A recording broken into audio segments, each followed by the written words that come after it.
Little Rock, Arkansas, please make some noise for Josh Johnson!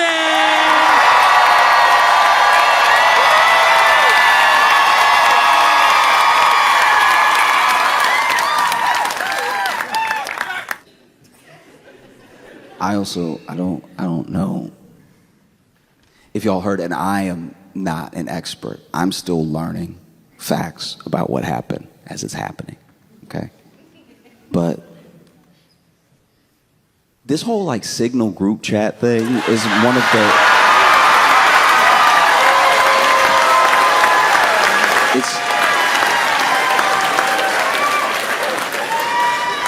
it's truly one of the more insane stories I've seen in a while. Because look,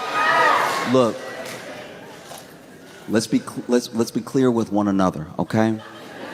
I can only pass so much judgment because I'm not good with two things: phones and secrets. Don't tell me a secret. Don't. You know, I try to be a good friend, and sometimes being a good friend comes with people trusting you with their secrets, and I wish they wouldn't. I really wish they wouldn't, because okay, as an example, I have a friend who she went to Barbados, and I don't think she was drinking or anything, but they drive on the other side of the road and stuff, and she came back from that trip. I try to be a good friend. I asked her how her day's going. I asked her what her trip was like, you know, just inquiring about her life, trying to make a memory together. Oh, it wasn't so funny when I told you that story about ha ha ha, right? And so sure enough, I asked her how was the trip, and she looking shell shocked. She like, huh. I'm like, hey, you okay? What happened? And she was like, I was driving at night and I forgot which side of the road I was supposed to be on. I just felt a thump, and then I didn't know what to do, so I just kept driving, and now I just know that. Even if I wanted to turn her in, I don't know who to call or anything. I'm like, hey, anybody hit recently? By a woman driving on the wrong side of the road? And not only do I not know what to do with that, because I was trying to be a good friend, I was trying to listen, right? That was a mistake. Not only do I just know that now, but I just told all of you. Like, don't trust me with a secret. I'm also not great with phones. I'm really not. It's embarrassing. You know, I have Gen Z friends who look at me like I'm super old because I don't know what anything is. And then it doesn't help that anytime they helping me download a new app or get on a new game or something, I don't know what happens to you. I used to judge people that were older than me so hard, but I don't know what happens to you when a young person is showing you something and you just can't seem to keep your mouth closed.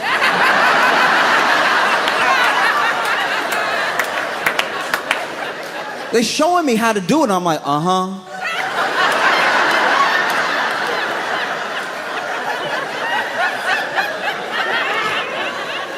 I'm not old enough for tongue yet, but that's coming, you know? I used to show my granddad stuff. He'd be like, oh.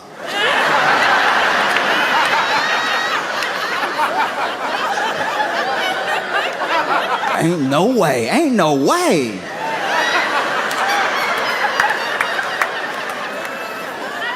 And so they're showing me how to use stuff on my own phone, and I can't keep my mouth closed, so I know I'm not good with phones.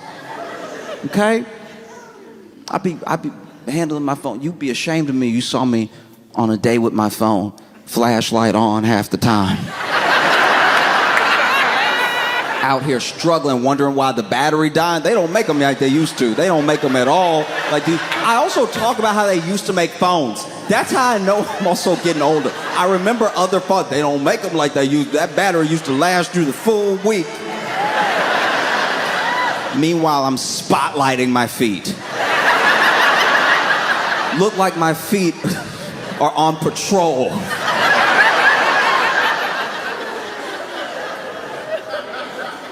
No, it's insane. And so they're showing me stuff with the phone. I'll be honest with you, I didn't know what Signal was. When I saw the story break and I saw that all of these higher ups, all these people who are supposed to be handling sensitive information at all times, classified information at all times, were using Signal. They were using the Signal app. In my head, this is how bad it is. In my head, I was like, well, didn't the government isn't that the government app? Like, weren't they just using the government app? And then someone explained to me that Signal is just like American WhatsApp. And I was like, oh, that is bad. That is bad.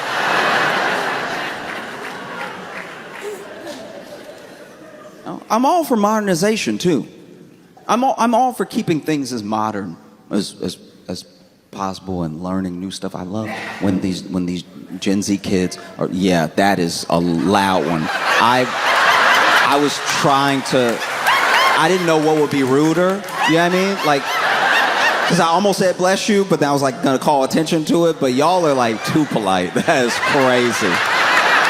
I was gonna try to talk a little louder, gloss over it and everything, but y'all really at home together. I think that's beautiful that y'all could be like in the mezzanine. Bless you.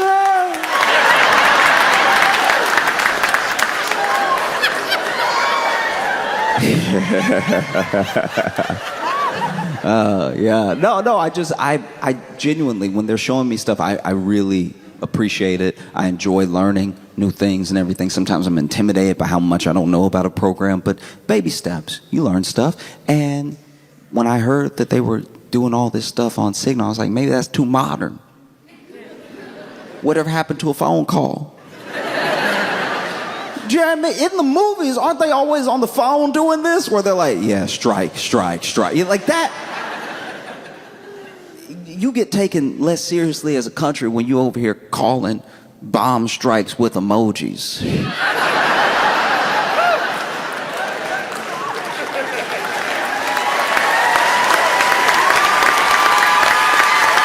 you know what I mean? When they make the movie of America Now and you're in it, you don't want to be in it going bloop, bloop, bloop, bloop. Because everybody old, so they got the phone on loud, and so it's all the, you know, because you keep it on loud when you type in when you old and everything. I do anyway. Like, yeah. You know what I mean? Way less badass than like, yes, okay. 1,600 hours, all right. Mission go. Like that's at least in that Top Gun Maverick world. Imagine, when I saw Top Gun Maverick, I was like, I get it now. I get it. A part of me was like, I get it. And Top Gun Maverick did a great job of like not saying which country they were killing people from or anything exactly. You know, it's kind of Russian, but like, is it really? And then sure enough, John Hamm standing there. That last sequence. They're about to fly off that mission. You worried about Tom Cruise and everything. It's like, hey, these kids are his responsibility, you know? You worried about Rooster. Is he gonna rise to the occasion, you know? He gonna feel his daddy's footsteps. And then John Hamm standing there, arms crossed, and he just goes, send them. That is wild. Imagine if that movie was just John Hamm being like, tick, tick, tick, tick, tick, tick, tick, tick, tick, tick, tick, bloop.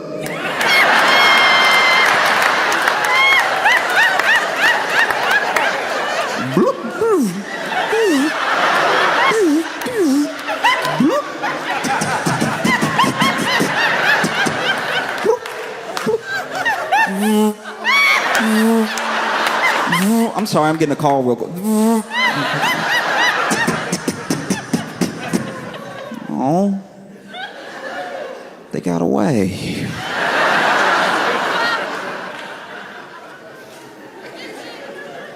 And so there's all the talk around it as well. It's so hard to understand any story that comes out now because the spin is as fast as we disseminate the information.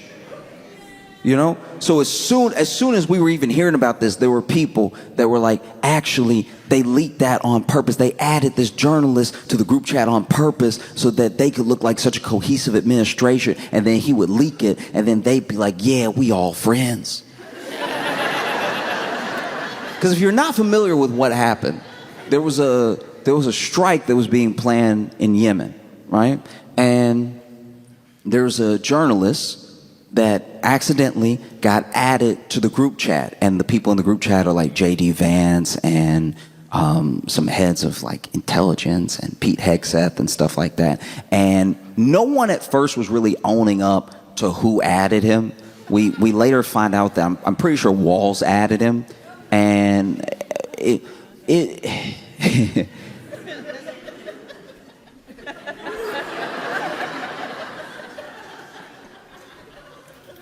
This journalist didn't even think that it was real. It was so dumb.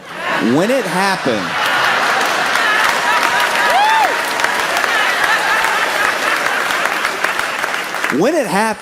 this dude, you know, I'm assuming, because he's also a bit older.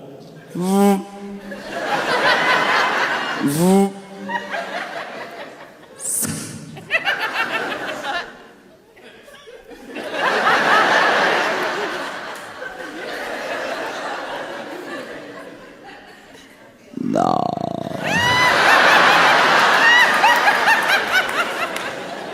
And he said he didn't know it was real until they actually bombed Yemen. And then he, you know, comes forward with, hey, they sent me these plans. He had already left the group as well. When he realized, I mean, you're not supposed to be in the room. In the room like, oh. Let me go ahead and notify the right people. Because I've been added to a group chat before that I wasn't supposed to be in. It happens, you know? You just type in these random numbers, add people to the chat. One time, I was chilling on Saturday. Because I'm also. Open it up, and it's just like 6 numbers and just one text. So they clearly just started it. And it says, you coming?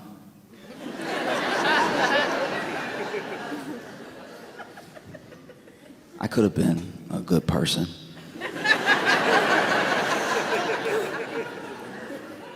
I could have let them know, hey, everybody, wrong person in here. I don't recognize any of these numbers. I don't think y'all know me, but have a blessed day. But I didn't do that. That day, evil did win. And so, you know, you coming, we're waiting on you, right? And so I was like, trying to make up my mind. And then they text back in all caps, what? With an exclamation point and a question mark and an exclamation point. What? And I was like, yeah, I'm not sure about it. I don't know if I feel like it today.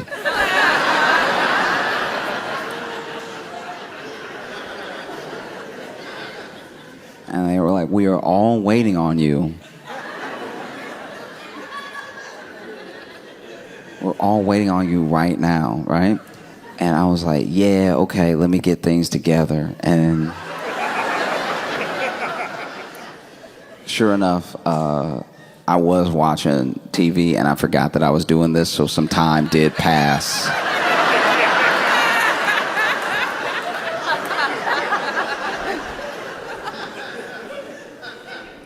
And finally I got another text. I was like, hello, all caps, question mark, question mark, question mark. So they mad.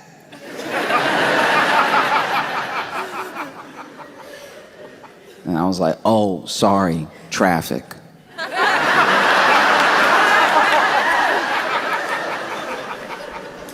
And they text back, traffic with a question mark. I'm like, yeah, it's crazy out here.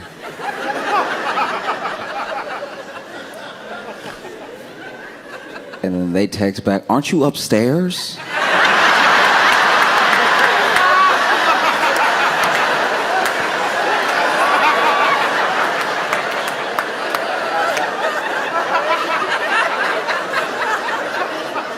And admittedly, that was too big of a swing to take, you know? So I was like, oh, yeah, you know, I'm in traffic, like, in my mind. Like, I'm just... There's just too much going on right now. And they were like, come down here now, right?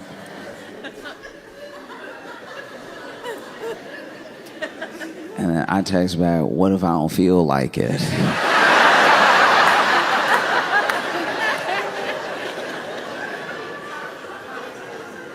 And then they text me, we've been waiting on you, only you, this entire time, and the wedding is in an hour and a half.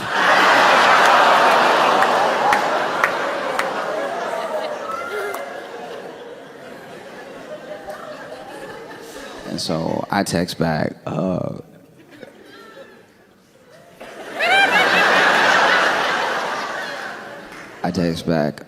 I don't love him, right?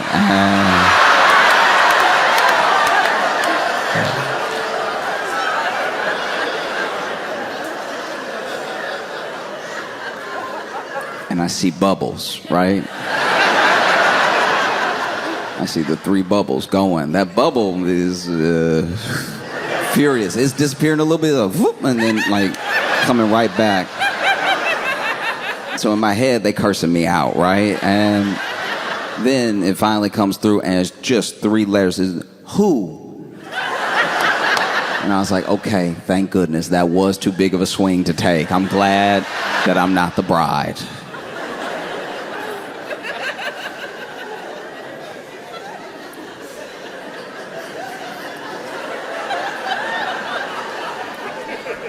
And I still don't know who I am in the group. And so now I'm like, hey, because now I'm curious. Now I'm more curious than I am worried about being caught. And genuinely, I was like, why didn't they just, like, if we in the same house, why didn't they just yell? Like, why didn't they? Like, most families would just be like, come on down. Why are you texting? So then I text, don't even respond to the who. I just text, how big is our house? Because to me, this must be the Home Alone house. If they are texting me, and I've been upstairs this entire time, and they waiting this long, it must be such a big house. No one can be bothered to walk up. And they text back, how big is our house? With a question mark. I'm like, yeah, how big is it? And then they text, are you not at your apartment? I was like, okay, downstairs does make sense now. It makes sense why they wouldn't come up. Okay, I get you. Everybody is on point except for me. I understand now.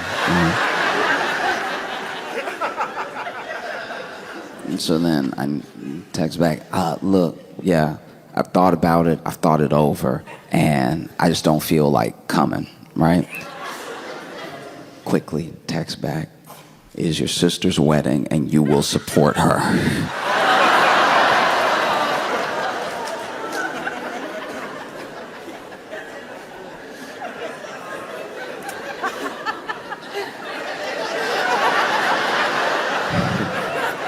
And I text back, nah, dog, right?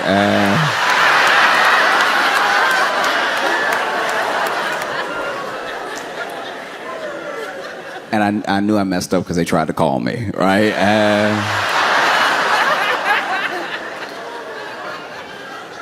Finally, I had to be like, okay, look, I'm not your relative with a question mark. I'm just like a random guy. I was just joking. But yeah, you should probably text whoever you think you're texting because they were very late.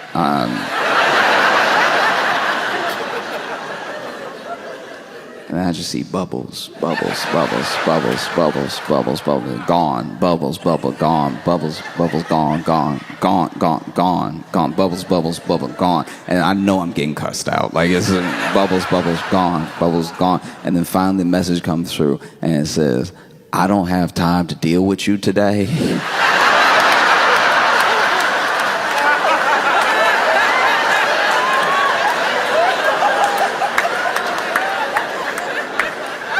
But please believe when I have the time,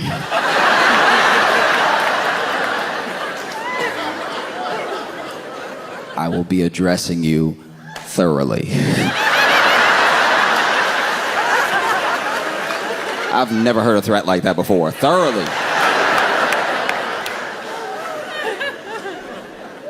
And so I text back, you text me.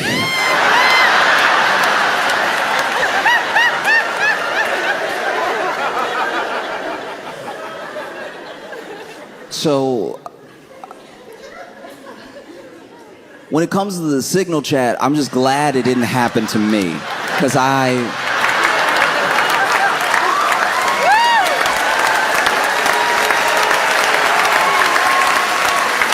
would have made things infinitely worse. They would have been like, we're go for strike in Yemen. I'm like, hey. Y'all ever ate there though? Like,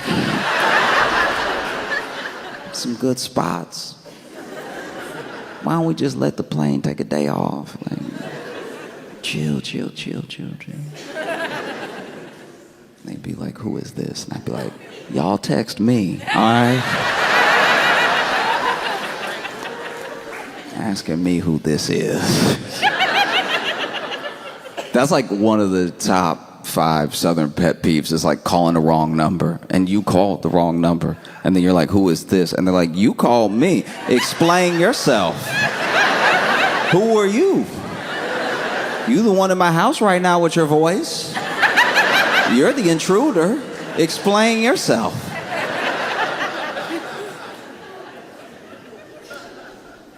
And so, you know, there's this whole thing. We still don't even know the half of it of what's been going on with Signal, because we also don't know how long they've been using Signal. We don't know why they weren't using more secure methods. And then through, I'm pretty sure, a German publication, they find that some of the top brass in the government are being so unserious with their data that they were able to deliver messages just from personal emails, old emails, and I don't know, man, this is pretty bad. You know what I mean? I didn't recognize how bad it was, and I think a lot of the general public don't really feel like it was that bad, because people say it's a successful mission. That's why some people think the leak was on purpose, because it's like all they did was leak a successful mission. And it's like, morality aside of what a successful mission means for a country that, I don't know, like, has anybody checked? Are we at war with Yemen? I don't know. Mission success, like, but you bombed. Why? You didn't even explain why. I feel like no one's even asking why. They're just like, man, do you see that they text the wrong number? And so you have these people appearing before Congress getting grilled by Democrats, which just doesn't really mean much, if we're being honest. Like, getting grilled by Democrats is like getting grilled by a step parent. It's like, you're not my real...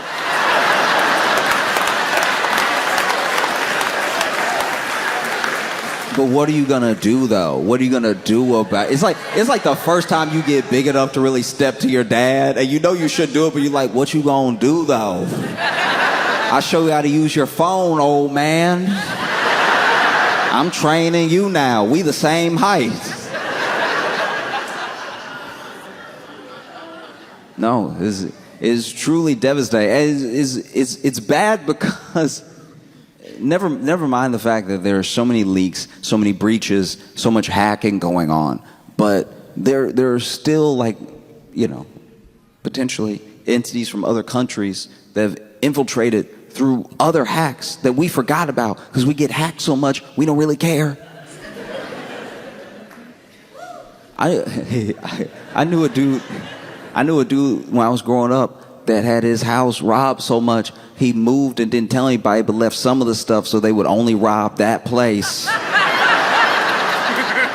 Bit by bit consistently. And it feels like that's what we do with our data. We're like, they're gonna get it. Let's just parcel it out. You know? And so you see these officials appear before Congress and people all of a sudden are getting a very abstract interpretation of what war plans are.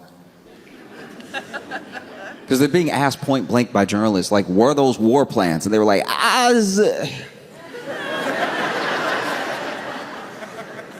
For a group that I'm telling you, I'm positive despises poetry majors.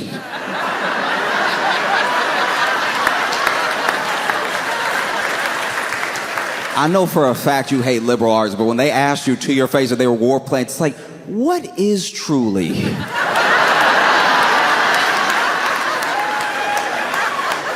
What is truly an outline of actions, if not enacted upon? Be fit for me? To speak truly of what war is. Does war not start in the soul?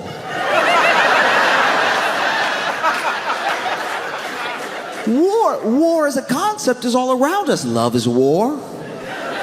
Pain is war. Life is truly war. Yeah, but the text message where they said the date and the time and where the pilot was gonna be are those war plans. What does it mean to have a plan, you know?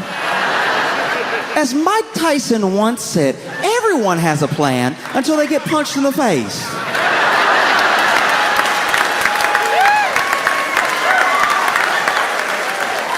As the old Southern proverb goes, if you want to make God laugh, tell him your plans. Got asked in front of Congress point blank. This was a huge mistake, right? I'm pretty sure it was Walls, maybe it was somebody else, but he was like,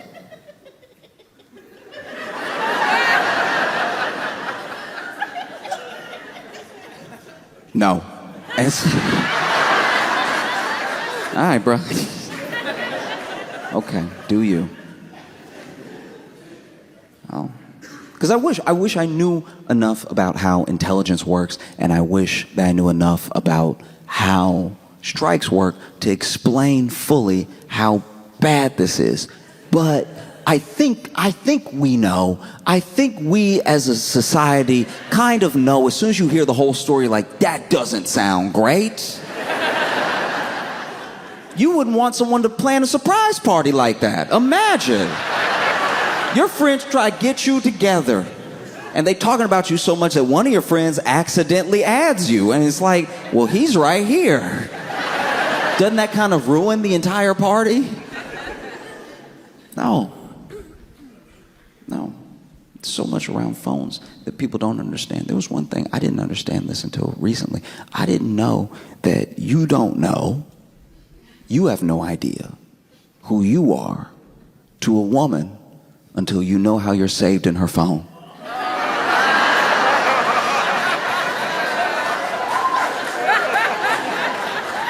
Guys, every man in here, we are not ready for the names, for the shorthand. You know how when you save a name, it goes first, last, company? They using that line too. We are not ready to find out how we are saved in the phone.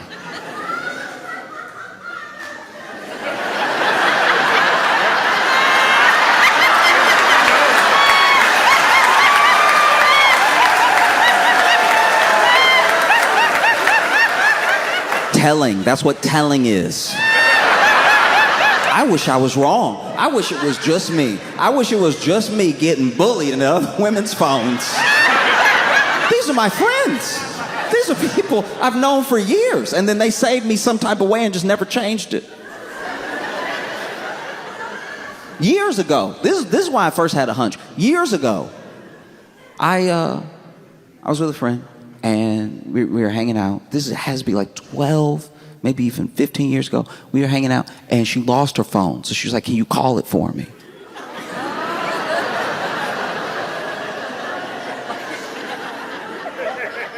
And so I call it. And look, we had never been romantic, you know? And we had decided a long time ago to just be friends, right? You know, and just calling. I'm hearing a little.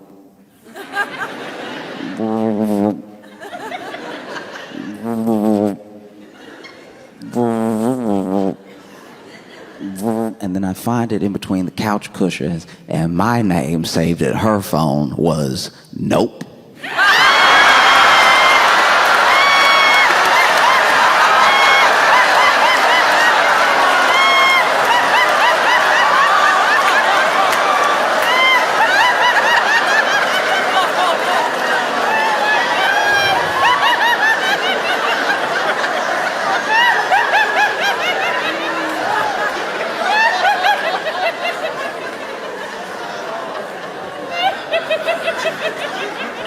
Guys, we're not ready. There's no world where we're ready for how we are saved. And okay, all right. Some of them are so accurate as well that it's like you'll never recover. Okay, I had a friend who, she was hooking up with this guy, and I guess it was a running joke between her and her friends. This is insane. To me, this is insane. It's not my joke. This is what I saw. This is what I saw because I was being nosy, because I was like, I can't be the only one. I needed to not be the only one, because Nope lasted. That stayed with me, okay? So I was like, let me see what other people are saying, right? And they say this one guy in her phone, and it just said, Little Hitler.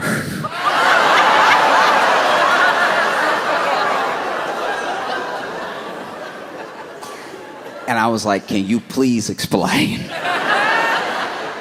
why Little Hitler is calling you right now? Their reasoning for naming, their reasoning was he had kind of a comb over that was a little messy. I was like, hey, you went straight to Hitler? What's wrong with y'all? There was one time where I was out to lunch with a friend, and her phone was going off, and it was facing up, and I wasn't trying to be nosy this time. I felt vindicated. Nope, it's not Hitler. And so I was like, it could be worse. And so her phone was going off, and then finally she went ahead and flipped it. But when she flipped it, she showed it for a second, and I looked, and it said in the phone, saved in her phone as bed bugs.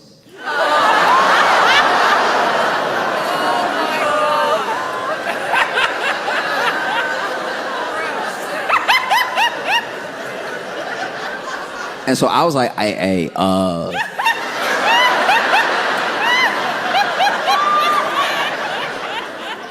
I'm not trying to be in your business or anything. I'm not trying to.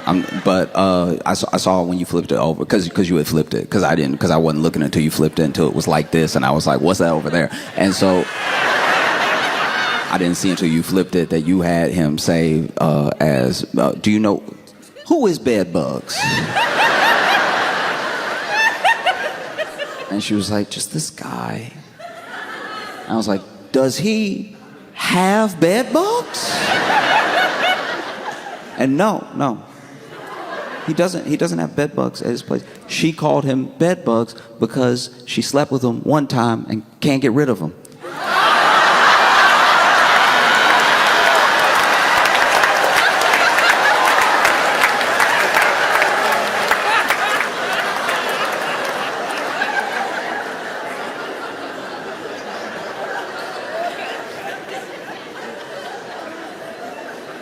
And so when Walls is like, hey, sometimes people get added to the group chat under a different name, under a wrong name. Hadn't that ever happened to you? And then the nation was kind of like, no, I don't think it has. Not like that, not exactly, unless you have them saved different. You know what I mean? Unless you have this journalist saved as like War Buddy. I don't know why you would accidentally add him to the chat. It's one of the first major screw ups of the administration where they themselves are actually like, uh-oh. oh no. Look, we didn't add him by accident, because I don't know if you saw this, but we didn't add him by accident, okay? He hacked in. Yeah, this dude hacked in. They ran with it for a day and then it died. Because when you look at the journalist, I'm not trying to make fun of him, but he doesn't look like he really hacking like that. Like that. I know he got glasses, but not everybody with glasses hacks, all right? Jeez.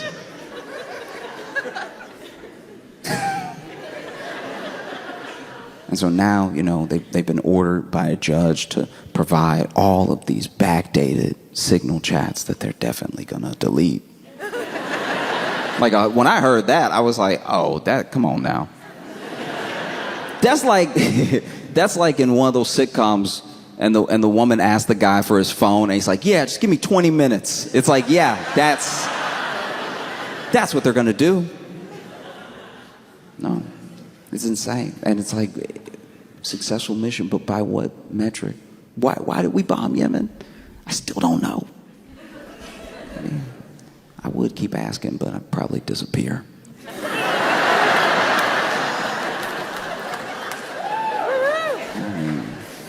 Curiosity killed me.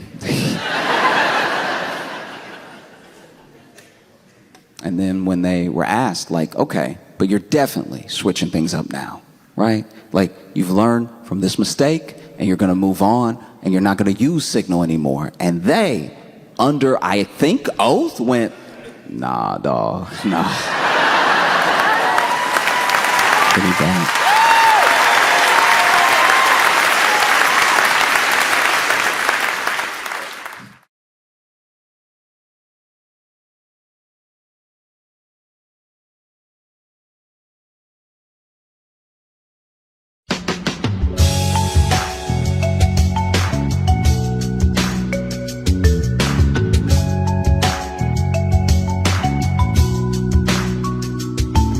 Welcome to the Josh Johnson Show. I'm Josh Johnson, joined by my co-host and fellow stand-up comedian, Logan Nielsen. Logan, how you doing, buddy? I'm good, man. How are you?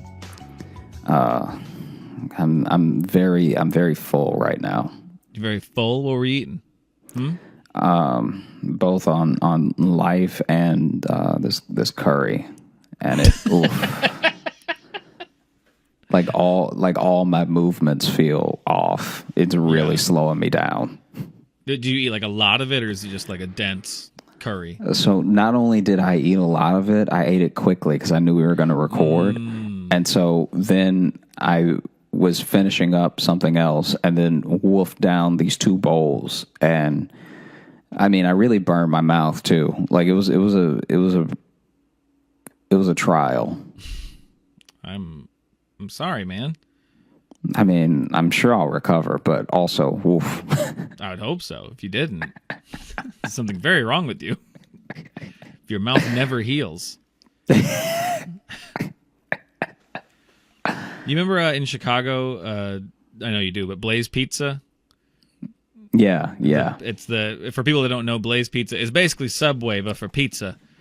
But also better. But better. You can't absolutely. do them like that. No, I'm just saying, but it's that general idea of you're going down a line, having it made in front of you, adding what ingredients you want, and then they put it in the brick oven right there.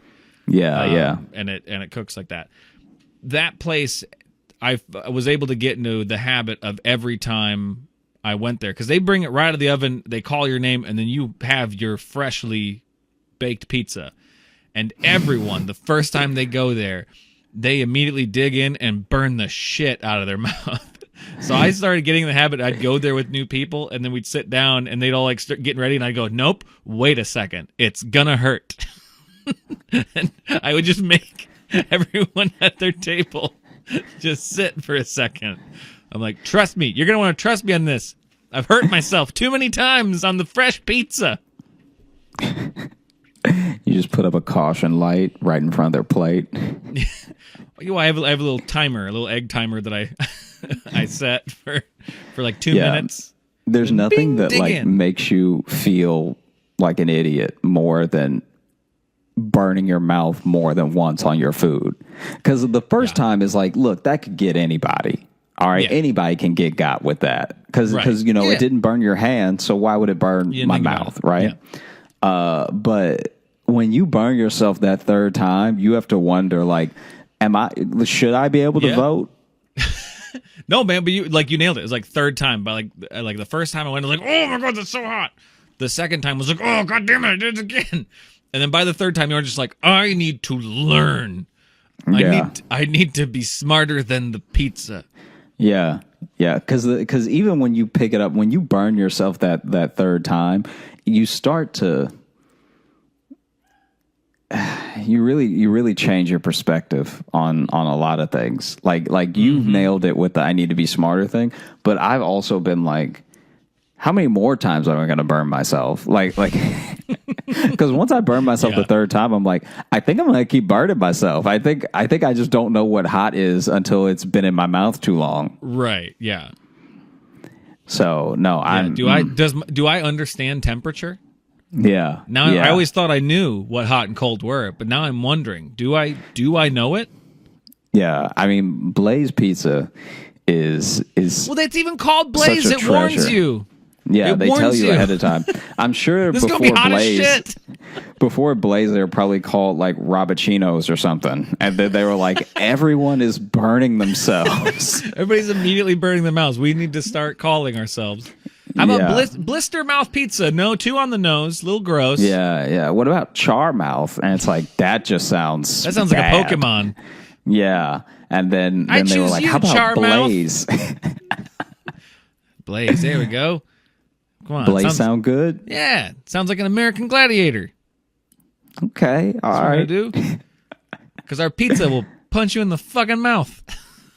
Because I'm telling you, man, I there's nothing. There are certain things that just truly. This goes without saying, but there are some foods where it is not worth burning your mouth for. Because I have burned my mouth at a Subway. Really? Yeah. I've never gotten anything from Subway, even after they put it in the oven, that stays hot enough to even burn me. Oh, dude, I don't even know what was happening. So the bread isn't bread, right? So the bread is already a lie. What do you mean that the bread isn't bread? The bread isn't bread, all right? The bread is coming through with falsehoods. The bread is coming through with lies. The bread is coming through with treachery. You really need to say more than that, though. What do you mean the bread is How am I saying more words and you're not understanding more? Because the more words you're saying are just synonyms. I mean, why? What do you mean the bread isn't bread? Is it artificial? Every country besides us knows that bread isn't bread. There are other countries where they've been like, hey, that's not a sandwich. Right. Don't lie to people. That I stand by that. It's not really a sandwich. Yeah. So then the bread is just an abomination. So then you get the bread, right? And the contents of the bread are so mysterious and elusive that I swear to you that I've had some Subway bread that did taste like bread. Then I've had other bread that was like, guys, this is glue. This is just bad. And so I got a Subway sandwich. I had them toasted. And then when it came out, it might as well have been magma. It would still look like bread, right? Right. But it was hot to the touch. It was still kind of soft, so it didn't toast. Like as hot as it got, it didn't toast. It almost like it was almost like it reversed back into hot dough because I was just holding this soft. Put it through again, it'll just be flour and egg. Yeah. I feel like if he had put it in for 2 more minutes, it would have just been a bunch of yolks on top of some lettuce. And so then I'm holding the Subway sandwich. Do you even use eggs in bread? Oh, do they? I don't know. Maybe I'm just talking crazy. No, I'm the one who brought up eggs. I feel like they use 1 egg because the flour. Because the flour. All right. Well, I was trying to help you, but no. I'm going to move on. I'm just gonna wrap it up real quick. So then basically, You think for how much British Bake Off I'm watching, I'd know what goes into bread, but I don't. I just know they go, I've got to get in the prover right now, otherwise it won't be ready to knead. That's all I know. It might be water and flour. I think it's water and flour. I don't know if they put eggs. I mean, maybe that's why I'm no person to judge, because I don't actually know what goes in bread. I just know that Subway bread isn't bread. Can't wait for the emails about how to make bread. Yeah, right? Anyway, here's what bread is, you into dipshits. Yeah, go ahead. And it burned me so fully. It burned me. It was one of the first burns that I got of food where I actually tried to spit it out. Because you know how when you burn your mouth, you try to you almost cough out the steam because you're just Right. all that stuff. And I didn't do any of that. If you close it in, it gets hotter. So you have to just leave your mouth kind of open. Right. Give it a little steam shoot.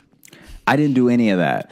I bit it, burned myself, and then just let it fall out of my mouth. And it took way too long to fall out of my mouth. This was not bread. This was insanity. Yeah. And so then I felt like it was so bad that I wanted to make a big deal out of it, but I didn't want to end up like the hot coffee McDonald's lady. You know what I'm talking about? Remember they handed her the hot coffee and she burned her whole midsection because the coffee was dangerously hot. Yeah. That's what it felt like what this bread was. It was you shouldn't be serving bread at that temperature. Right. All right. So then already that was your first mistake.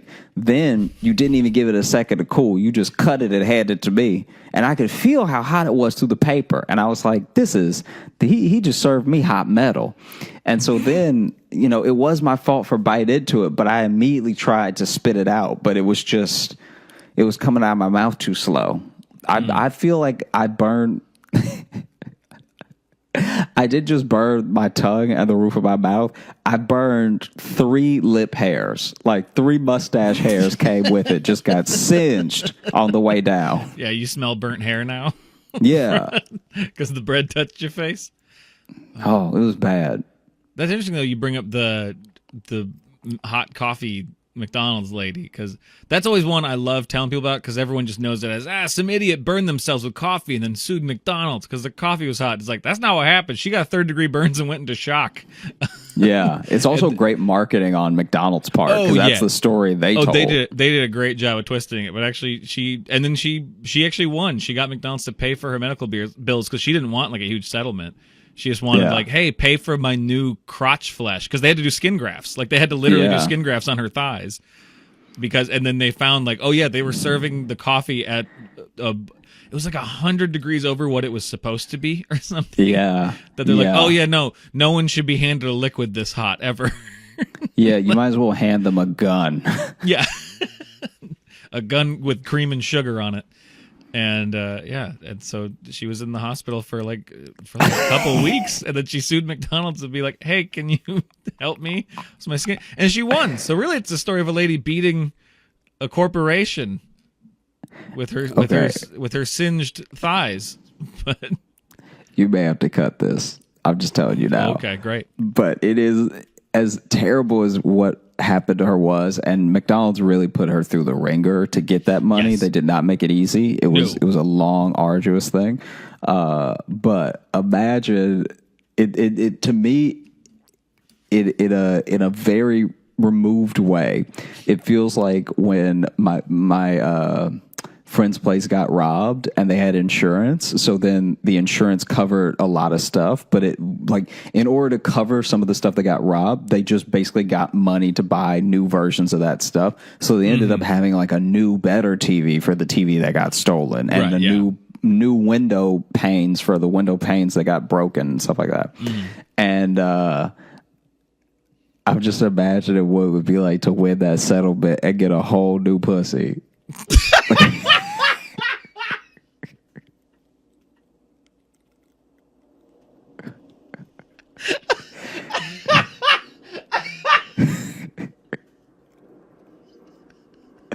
That is just you took me on this kind of little walk. I was not expecting it to end there. I mean, Yeah, who says money can't buy happiness? You get a new model. You get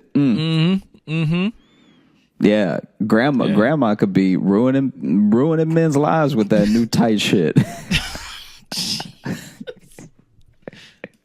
Yeah, she looks at her husband just like, and you think I never get you anything nice,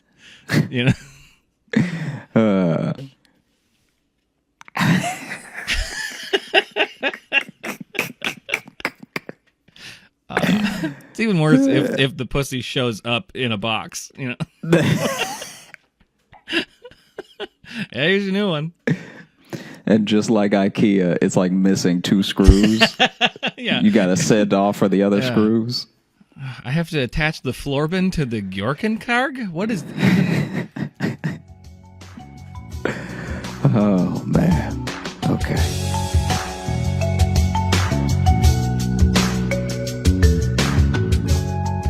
So I have a question for you. Yeah. Do you believe in any sort of like clairvoyance or like being able to see the future or have influence in any way on predetermined events, like premonitions or horoscopes, any of that stuff? I mean, not really. Like, I don't necessarily think I don't believe in psychics necessarily, but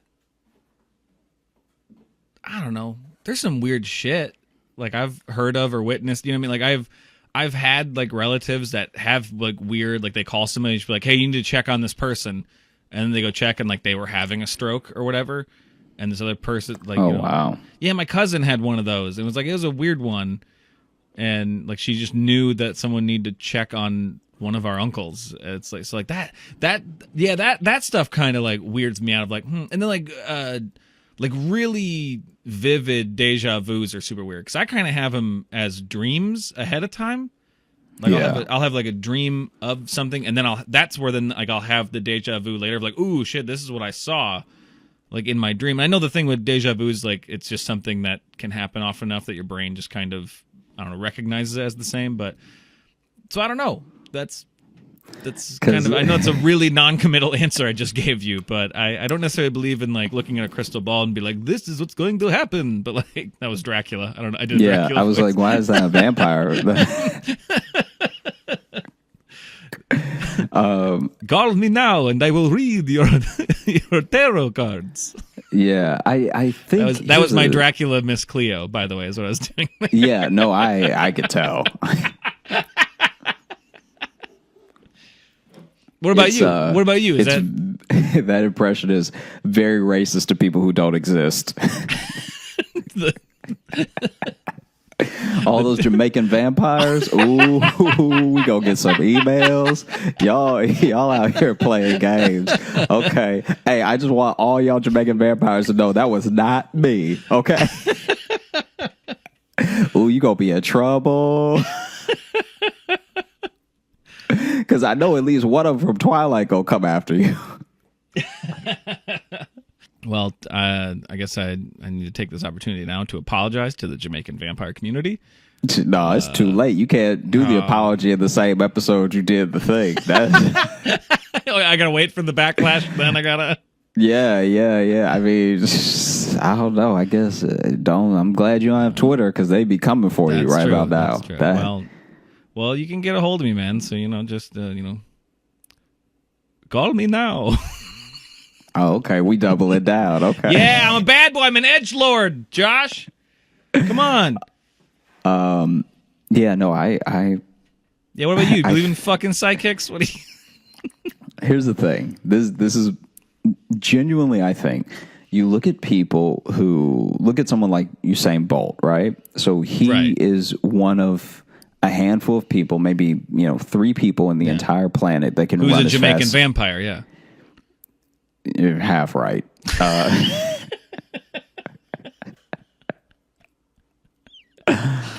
It was funny that you immediately then brought up a Jamaican person. Yeah, no. I haven't disagreed with the way that you've been pulling these through lines together yet. I'm just saying. One day One day there's going to be a reckoning, and you're going to have to sit there by yourself because I warned you. Yeah, but my dying words are going to be really great. They're going to really tie everything up in a bow. So, okay. Just saying. No, I what about Usain Bolt though? What were you saying? Oh, I just look at him and people like him, and we can accept that out of all of the people on the planet, out of like, you know, what are we at now? Like 8+ billion people on the planet. That only is it 8? I thought it was like 7. I thought it was still 7 too, but I think we crossed over to 8. I could be wrong though. It's a lot of fucking people either way. Yeah, that's the other disadvantage of recording this podcast and just sort of talking is that someone could be looking it up right now and being like, "This guy's a moron. It's still 7. Where did he get an extra billion people?" If they've been listening the whole time and this is the first time they think we're morons, then good for us for tricking them for so long. So, I mean, sure, yeah, that's true. But I look at him and the Olympians at his level, and it's like, okay, out of 8 billion plus people, only 3 people can run that fast, and we can accept that. But then if you tell me that someone has some sort of other ability, I'm like, no way. And it's like, maybe just out of probability, maybe out of the billions and billions of people, a handful of people have some sort of feeling or notion or whatever. I can accept that. I don't know if I fully believe in it as like a science or or spiritualism as something that is accessible to everybody. I think that we've proven for the most part that the spiritualism in the 1800s and early 1900s was a complete scam, and how they pulled those scams off. But I do think that, there are little things I have heard, kind of like what you're talking about with check on this person, and then it turns out they were like, we do have little shared experiences of like, and maybe energy is the wrong word, but we do have that about each other. It's like that feeling when someone's staring at you and you can just feel it, even though they were behind you and you had no reason to see them.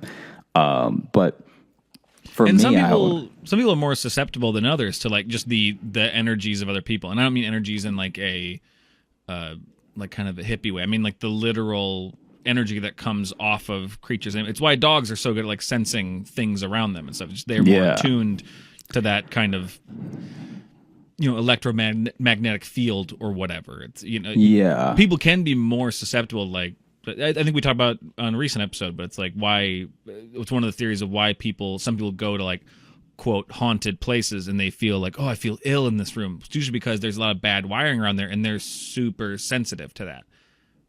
Whereas someone else may not feel it.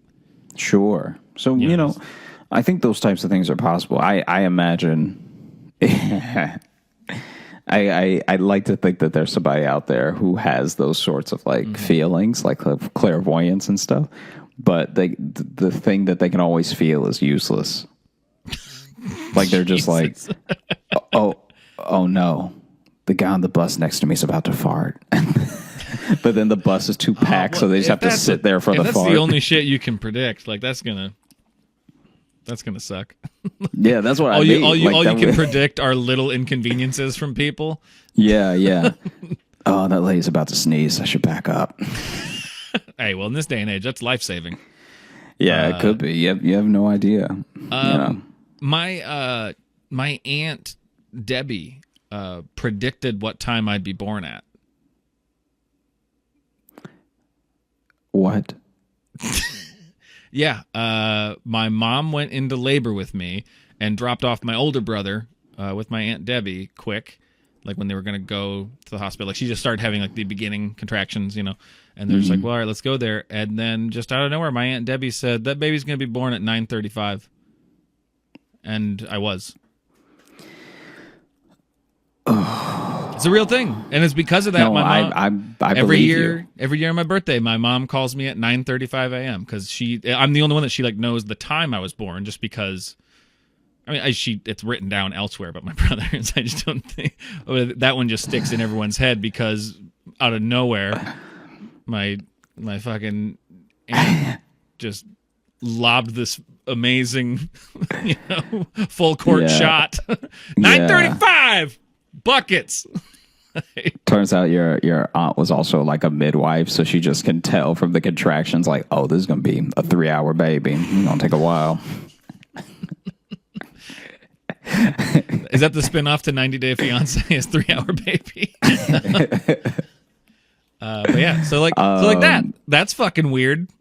Yeah, I have nothing more to say about it than that's fucking weird. Was that just a really lucky shot? Maybe.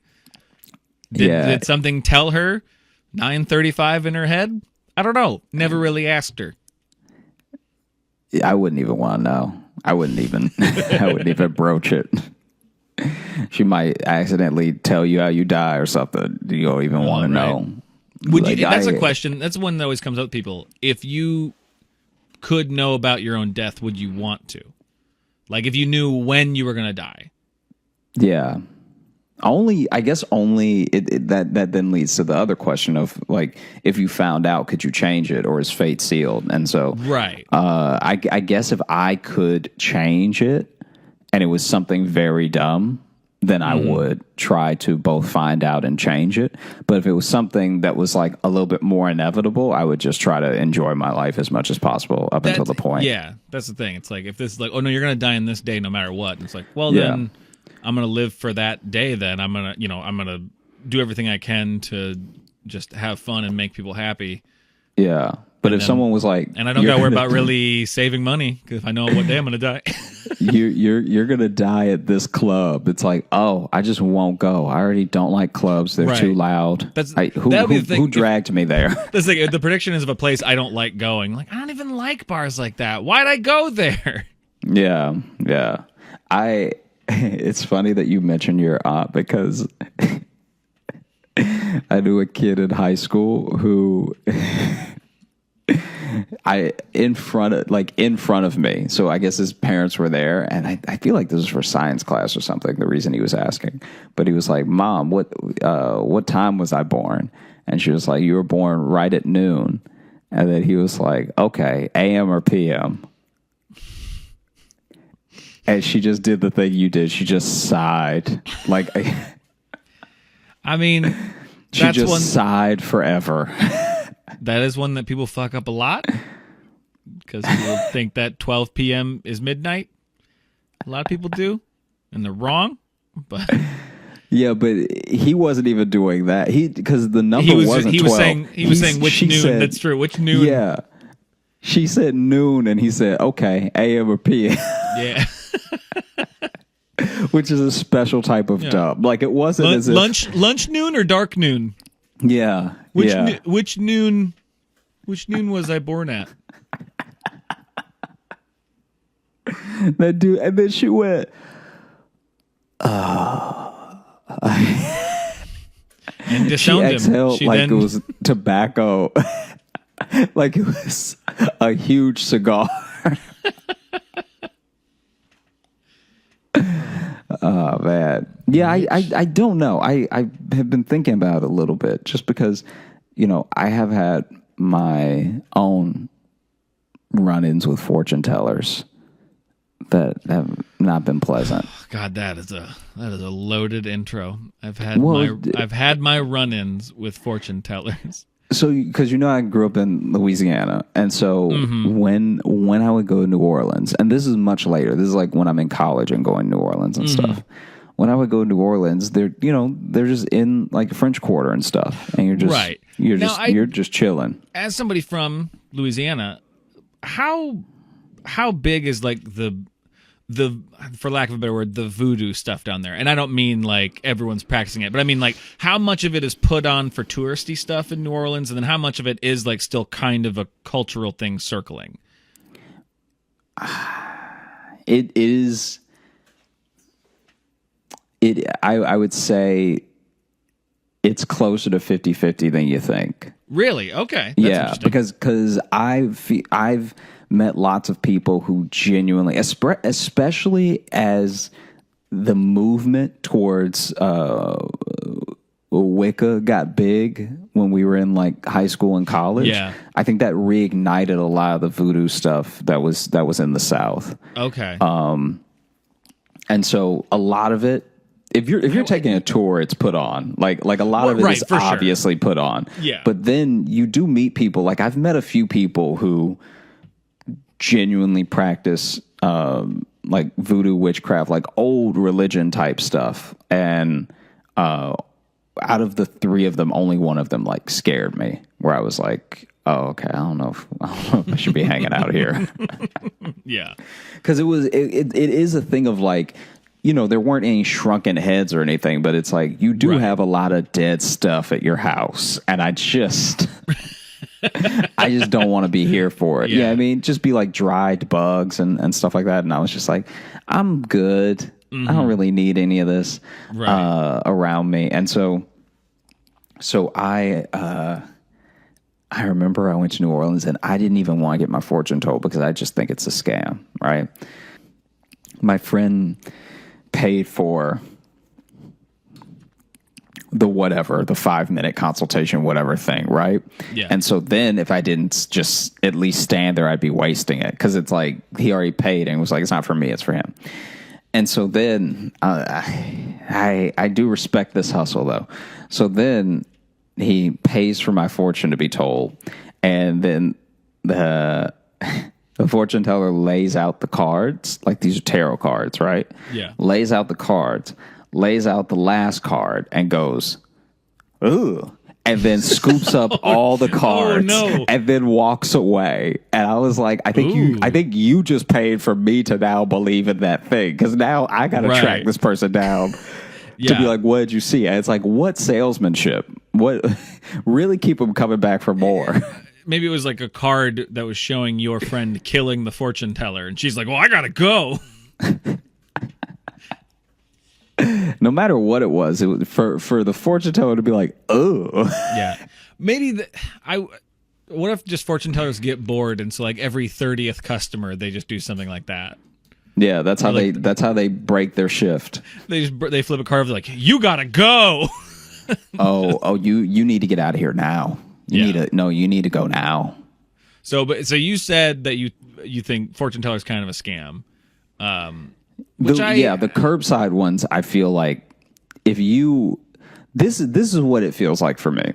When a genuinely incredibly talented comic has been doing stand up for like over a decade, and they're still just sort of like chilling at mics and not doing anything else. Right. It's like that level of skepticism for me, where I'm like, all right, like maybe, I mean, don't get me wrong. I don't know most people's comedy from anything else. So then if you are really good, I'd love to see it. But like, if you're telling me that you haven't progressed in 12 years, then like, I don't know if I believe you. The same way that if you really have those powers of clairvoyance and you're willing to sell it for $5 to tell a stranger to go to college, it's like, right? Yeah, I don't think I believe you. Now, I want to follow that analogy a little bit further. So then, what would be the next, like, if we're going comedy equivalent from like open micer, what's the comedy equivalent, the next step up versus the next step up for psychics? I think those people who genuinely off of recommendations of other people go to people's houses and tell their fortunes and stuff. Like, that's a real thing. So that's now being like that's like a showcase comic. That's like a showcase comic. Yeah. Now you're getting some showcase spots. You're making some money. Yeah, maybe you're getting on the road maybe a little bit here and there. That's what the house cleansers are. Yeah. Because I'm telling you, man, though, there's money in there. If you you're gonna have a Rolodex of places that need, time or whatever they use. What is it they mostly use to? Is it that? Oh, I think it's time. Yeah. Time, right? And Sage, that's what I was thinking. Yeah. But then after that, it's the same as comedy. Then after that, it's identical. It's like you get your own show, you get a national tour. Yeah, maybe a Netflix special. Yeah. And then you've kind of burned yourself out. You actually don't want to rise too fast. Like you know those people who are just like, have you ever seen one of those things where the person's just like horrifically wrong? Oh, and like the TV prediction stuff? The TV prediction stuff, and Yeah. like, okay, so especially in the 2000s, there was a huge movement of like almost like akin to back in the day spiritualism, where people would have these like live shows. Yeah, that's what John Edwards hit that whole thing. The where he would go up to people and be like, "I'm getting something with a J." Yeah, and he would just do that over and over again. And as they've found with most of those, it's just having a research team. It's pre-interviews in line. There's all these little tricks they do to get information out of you to make you go, "Oh my God, that is my uncle." Yeah. Oh my God. I feel like you I would just knew go, I had an uncle. Like, yeah. You can... Well, when you said your mother was one of 7, I took a wild guess that they weren't all girls. Yeah. No, I've watched some of those, and it's very funny to me when my mom was very into some of those when those were on. Yeah.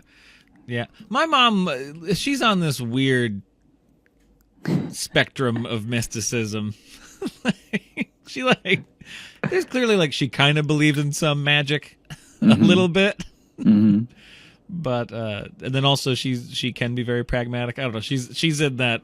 She's really got one foot in either camp. I think waiting to see who turns out to be right. Sure. Yeah, man. Because I cannot imagine if there have been psychics this whole time and the world just is the way it is.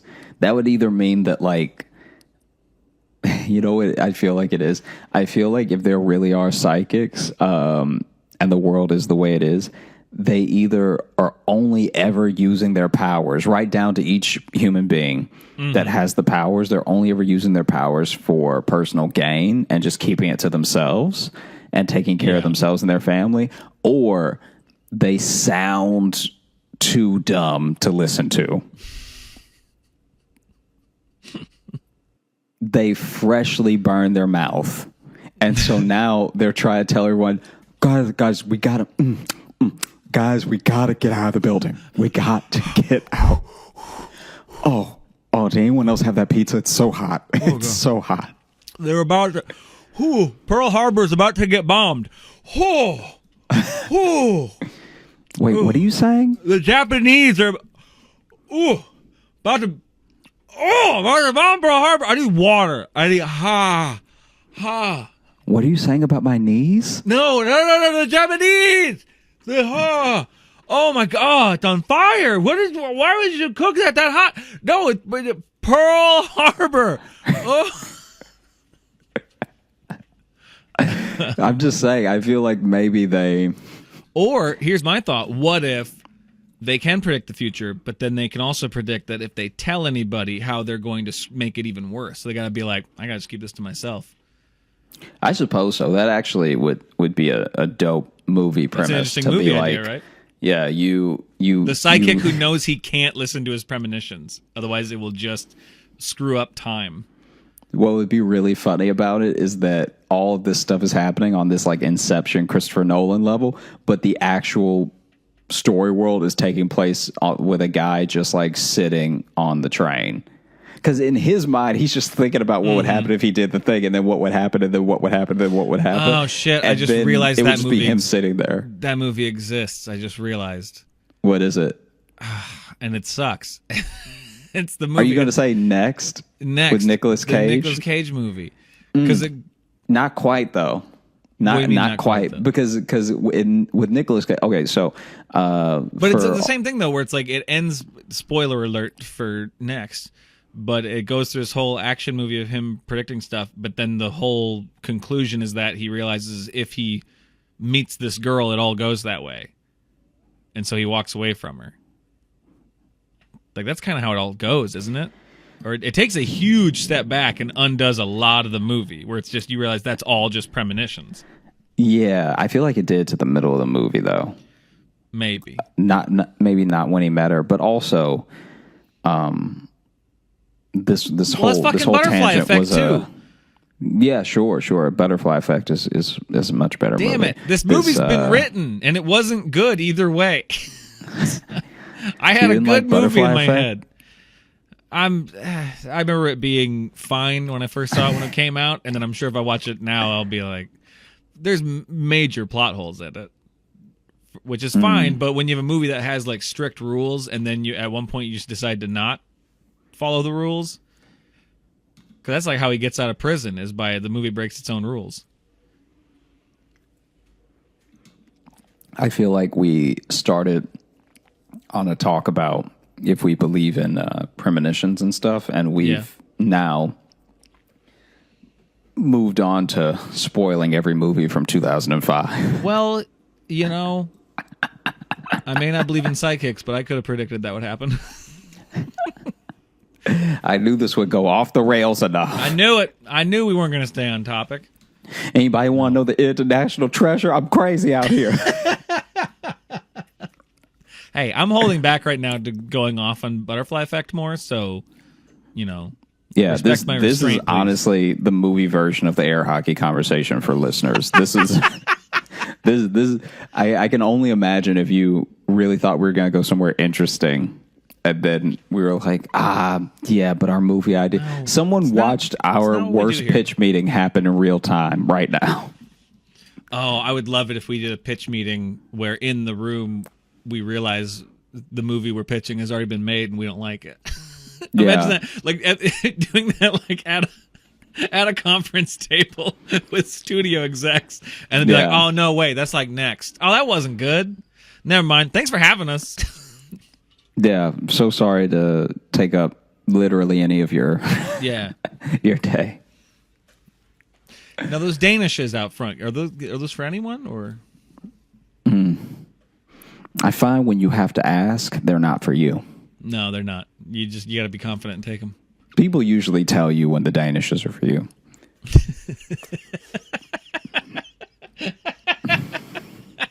I don't know. I've just never been to a place where I could have the Danishes and no one told me. Yeah. Any place that I've seen Danishes and then wondered if I could have one, I was not important enough to have a Danish. I don't know. That sentence just tickled me. That was up there with either be a magnet or don't. It was just, it just had that same energy to it. It's way too many words to put on a t-shirt, though. It is, but whatever. I like cumbersome merch. Is that the name of the company? Yeah, that's my new merch company, Cumbersome Merch. We make T-shirts and stickers that are all just fucking heavy. Just everything. It's just hard to lug around. All the they're extra thick. You get real sweaty in them. Anyway, what else think? What were you gonna say? No, I was just gonna segue back into magic. What's up?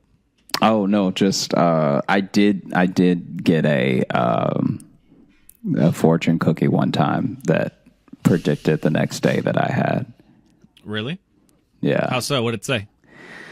Okay, so the fortune cookie was, that esoteric language they all use and everything. So that was like, it was like you will. I don't know if I'd call it. It's fake esoteric. Sure, but it's still an attempt at the thing. Like, no, for sure.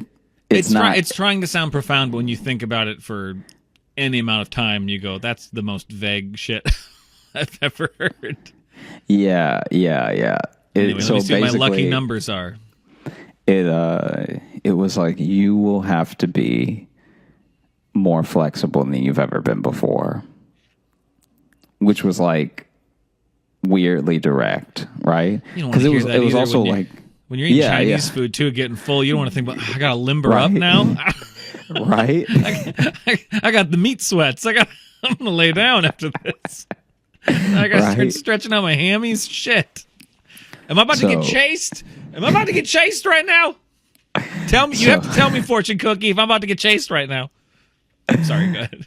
Oh no, just it was like, you will have to be more flexible than you've ever been before, which is already like a real full sentence for a fortune cookie. And could mean a variety of things. Yeah, when I broke it open, I was like, this needs to be also on the back. You can't really fit this many words. Yeah, I needed a deciphering on the back. Yeah. And so, So then the next day, I realized that I had a date, and this particular date, I was supposed to cook at home for the date. Okay. Right? I forgot that up until like 2 hours before. Wow, that's a big thing to forget there, bud. Because in my mind, I was like, oh yeah, I never asked where we were going to go. And then I looked through the text again. I'm like, oh no, it's here. And it's like, and I got to cook something like now. So I'm assuming you offered it then. Yeah. And forgot that you offered to me. Because that shit would be on my mind ever since I offered it. Yeah, but it had been like a week or something. And so then I was just looking like left and right nonstop for like different things that were already in the fridge, right? And nothing that could make a meal was there. Yeah. Nothing that it was nothing that wouldn't look like I learned to cook in prison. Right, yeah. So then I had to run. Prison spread. Yeah, right. I had to run to the grocery store, and then was trying in the moment to decide what I was going to cook. So then I could have just gone with something easy like spaghetti, meatballs, whatever, right? Mm-hmm. But I was like, it didn't occur to me that I could just do something simple, because then in my mind, if I went too simple, it would look like I cooked up 2 TV dinners or something. So, I really wanted to like do something impressive. And so I settled on a chicken parm. Okay. Which already, not crazy. Not like, it's not a souffle, you know what I mean? But I was getting, the ingredients I was getting were too, like, I could have just bought the sauce, you know what I mean? Some cutlets, whatever. I still, in my mind, was like, it didn't occur to me that I could just simply buy the cutlets, bread them, heat them up, bake them, whatever, get the sauce ready, throw the sauce on, throw the cheese on. I went way back. I went like, I just bought a whole chicken. And now I got to learn how to cut its head off and pluck the feathers. Right. So I just bought this whole chicken. And then I didn't buy the sauce. I bought like tomatoes and basil and like pepper and like just like I passed the sauce to get this stuff. Wow. So you, having completely forgotten that you were going to make dinner at home, you decided now's the time to learn how to make everything from scratch. Yeah. Wow. Yeah. Because in my head, I was I give you credit for the confidence. I give you. It wasn't confidence. It was a panic. Yeah. I was trying to dress it up for you, but I've never in a panic bought a whole chicken. What do I? Oh, I guess this. So I admire how unearned confident your panic attacks are. And so I rush back home, and luckily it's not like too far, but I've burned 30 minutes, so now I have an hour and a half, which already does not seem like enough time. Doesn't leave a lot of room. Yeah, to get this whole raw chicken in any form of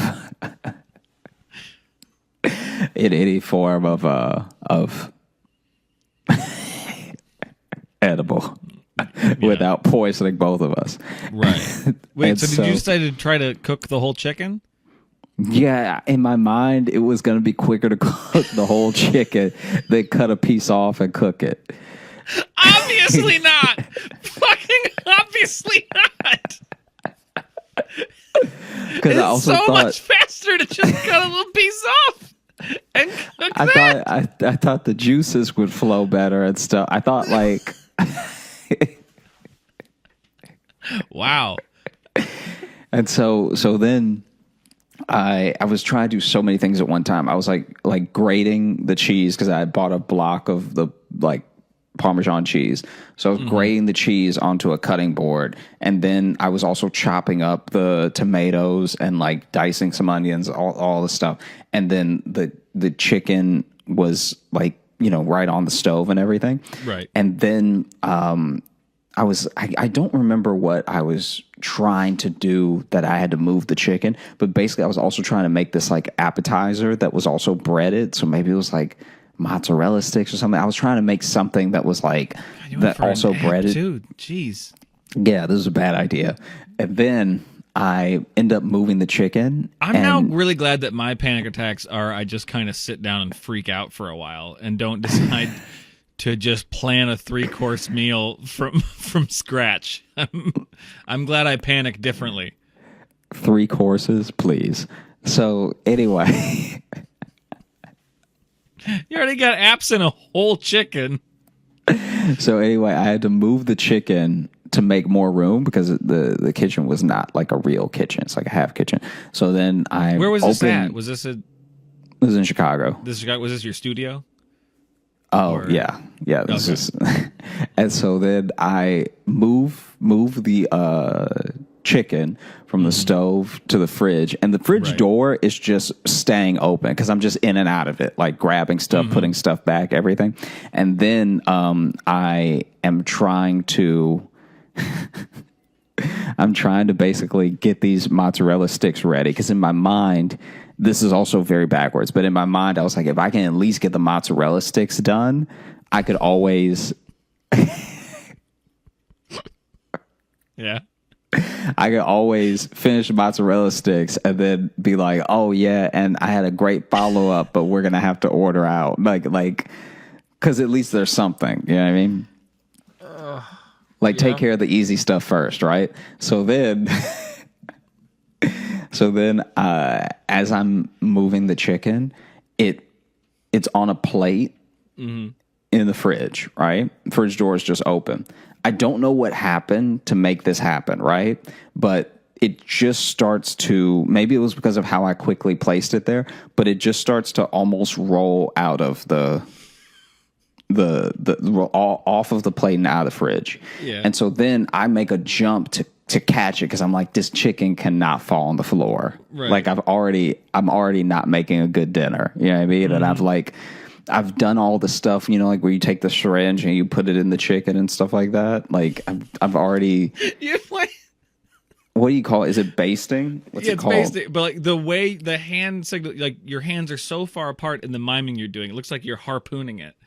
Yeah, I was just shooting spices and stuff into the chicken. What is this hand movement you're doing? I don't know. I didn't know what I was doing then. It looks like you're trying to line up a pool shot, but you've never played before. And so basically, it starts to roll off of the plate and out of the fridge, and so I make this move to catch it. So I catch it in my left hand, and I'm leaning to keep standing where I am because I didn't jump for it to hit the ground because I felt like it would still either fall on my face and I would get like raw chicken in my eye, or it would just hit the floor. So I'm holding the plate with the chicken on it. Then, for whatever reason, once again, I cannot explain why this happened, but I think it was because as I was making the move to put the chicken in the fridge, I was also pulling the oven door down to put the mozzarella sticks in. So now I've got my chicken in my left hand extended out to one side, and the oven door is continuing to fall. Now, like I said, I've mentioned this in previous episodes about my studio. My studio was not made for people to live in, okay? So if you pull the oven door all the way down, it like that is the kitchen. Like you now have to step over the oven door to like move around, right? Yeah. So then I think that's a lot of studios, a lot of small apartments that just have like here's a tiny kitchen. You can do one thing at a time. Yeah, and so then I catch the oven door with my foot because I'm still trying to keep like room for myself in this general like kitchen area. And so I'm holding the mozzarella sticks in my right hand. I'm holding the raw chicken in my left hand, and I'm holding the oven door up halfway with my right foot. And then I thought to myself, wow, the fortune cookie was right. And then I dropped all of it. I forgot how this fucking started. I'm gonna be completely, and you just tried to blow past it. I'm just like, yep, I had to be very flexible. Anyway. Yeah. I mean, I ended up dropping the chicken on the floor. Okay. Yeah. So then I'm now past sidekicks and fortune cookies and everything. How'd this date go? I mean, not well. There was nothing to eat. Did you even get the mozzarella sticks done? No, it looked really bad. It looked really bad. Oh. It looked like I shot a bunch of mozzarella sticks in the face. Because I don't know how they get mozzarella sticks to close. Yeah. Like mine just looked like 2 dry logs with all the mozzarella seeping out when I pulled it out of the oven. Okay. You did breading around them and everything? The breading was what held. So, okay. The breading was holding like a log, and then the mozzarella just seeped out, and it... Okay. Did you cover the ends, or did you just roll it on the sides? I don't remember what I did, but whatever I did was wrong. I mean, I don't know why I'm asking. I don't really have notes to make it better. I'm just trying to... Yeah. I mean, when I pulled it out, it was really bad. Right. Yeah. Okay. So how do you feel like you could have better heeded the fortune cookies warning? How do you feel like you could have used that warning of tomorrow you'll have to be more flexible than you ever have been? I think I should have just ordered in and thrown all the takeout boxes away.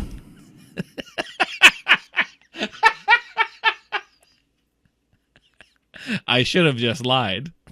Yeah, 100%. Is what I should have done.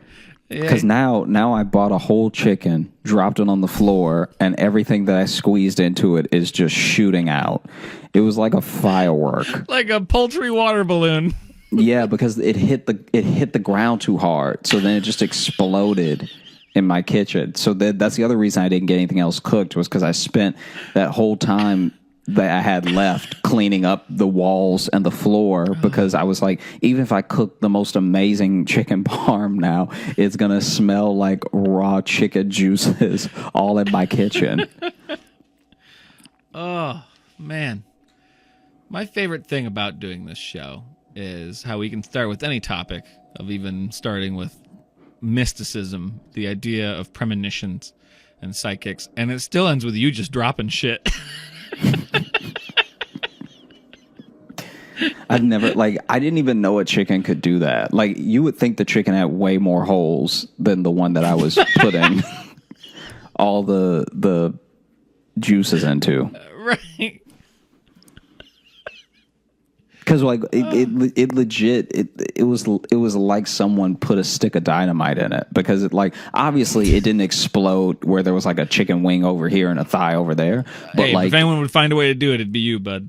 But dude, when I tell you, I could swear that I dropped it from like maybe slightly above waist height. So it's not like I threw it down or like I was holding it up and it spiked it in victory. Yeah. And the way that it shot, like just turmeric and like chicken stock juices all over the drawers. Mm-hmm. Like my sink wasn't like I had to clean my sink because it like some of it like was it got everywhere. It got like in the fridge door because the fridge is still open. So now there's chicken juices. The fridge door. I was so angry. I was so upset because at the moment that I caught everything, I really felt like I was styling on life. Right. Because it's like, ooh, I caught the chicken. I got the mozzarella sticks. In my other hand, I got the oven door. Like I felt like, I felt like a single dad. You know what I mean? Yeah. Really, just doing it all. But then juggling all the responsibilities. I dropped the chicken and got chicken juices on my knees, and then the mozzarella sticks burned out. Like they just leaked immediately. Right. And so then I just had a bunch of chopped tomatoes on a cutting board next to some Parmesan. And a sheet of melted mozzarella. Yeah. I didn't even have if I had lettuce, I could have made like some sort of like caprese salad or something. But but I didn't even have any lettuce. I didn't think to get any. Well, I think that settles the debate. Fortune cookies are real. Yeah. It's actual magic. He should have been more flexible. He needed to be. All right. Mystery solved, I think. Yeah, if you ever get a fortune cookie that's like a whole sentence, you should burn it. Yeah. Do you think that solves it or just gets it out of your mind at least? I would be interested in what burning a fortune from a fortune cookie would do. Well, I mean, probably nothing since they were just something invented by a guy in San Francisco. But and they have no ancient mysticism wrapped up in them at all. Sure, but I'm just saying, maybe if I burned it, then, I would have been able to at least throw together some hot dogs. Why, you think that would have made the date go better?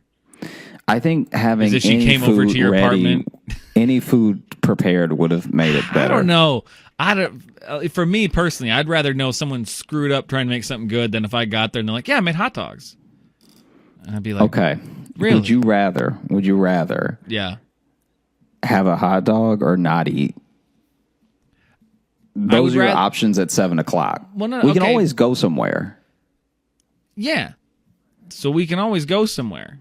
I'd rather do that than have apartment hot dogs with a person I'm trying to get to know. How are apartment hot dogs worse than you said that they're worse than like baseball stadium hot dogs? When you're going to someone's apartment expecting dinner and that's what they have, that's just a letdown. Because you don't even have to like cook those. Can I tell you though? Can I tell you right now? Look, I'm just trying to be honest with you. Let me tell you right now. Go ahead, you sound a little bit like a gold digger. Okay. Oh, okay. All right. Because I'm out here trying to do my best. Okay. Yeah. And you're I throwing told chicken you I bought to the whole ground. Chicken. All right. Yeah. I already told you. So yeah, you bought the whole chicken. Left, you had no idea what to do with it. No, see, this is how you get you, and you do that, and you try to vamp to find something to say back because I'm right. I'm right. You're not right. You screwed up by buying a whole chicken and having no idea what to do with it. That's on you. That's your fault. Look, all I'm saying is, if I attempted to cook you a nice dinner, right, then you want to come over to my place and scoff at my apartment hot dogs, as you call them. I wouldn't scoff at them to your face. I'd eat the hot dogs and be polite, and then we'd never go on another date unless you were like trifling. Unless we really hit it off, Josh. We could really hit it off. You're trifling. Yeah. Yeah. Yeah. Because I'm out here doing my best. Okay. I hope you like your dry mozzarella sticks because apparently your standards, I can't meet them. So let me give you what I got, which was the crispy, burnt, breaded part of the dry mozzarella. Mm-hmm. To go with my floor chicken. Chew on that. Yeah, you really got me, bud. You really dunked on me by making me eat the food you fucked up. You really got me. You really got me with that conclusion there, buddy. Yeah? Oh, you think you're so high and mighty? Eat this horrible thing I made. Yeah. You're a bad person. What does that even... I don't even know what you're trying to prove. Yeah. No, in real life, the date was fine, especially after I explained what happened. It was funny because after I explained what happened... there was this moment where what you're talking about should have happened, where this person should have like scoffed at me and been like, wow, this guy does not have it together. But then maybe it was just the way that I described it. They acted like it happened to me. So then were they like, I'm so sorry? Yeah. Which is actually really nice of them. That is really nice. No, and I'm not saying they should scoff at you and write you off. I'm just saying you're going to start at a deficit if you invite somebody over for a nice dinner and then all you have is hot dogs. That's what I was trying to convey. Can I tell you, though? Yeah. Because there might be some people who got married because of that, because of bad apartment food. Just this week, actually, my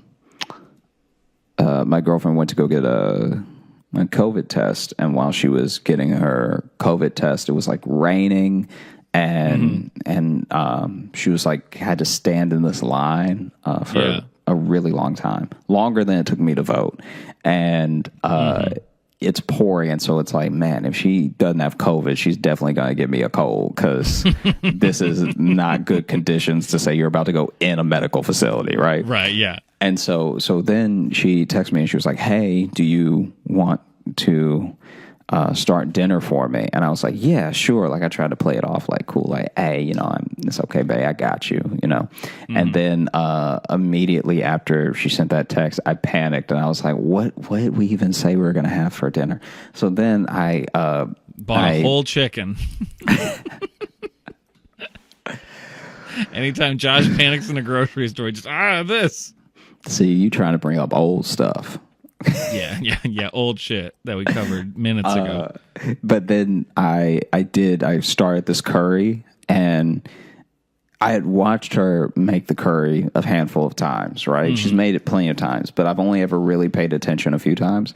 And I tried to do it myself, and man, it was like, so basically she gets in the apartment, she's soaking wet. I feel so bad. And then she's like, have you started it? And in truth, it's almost finished, right?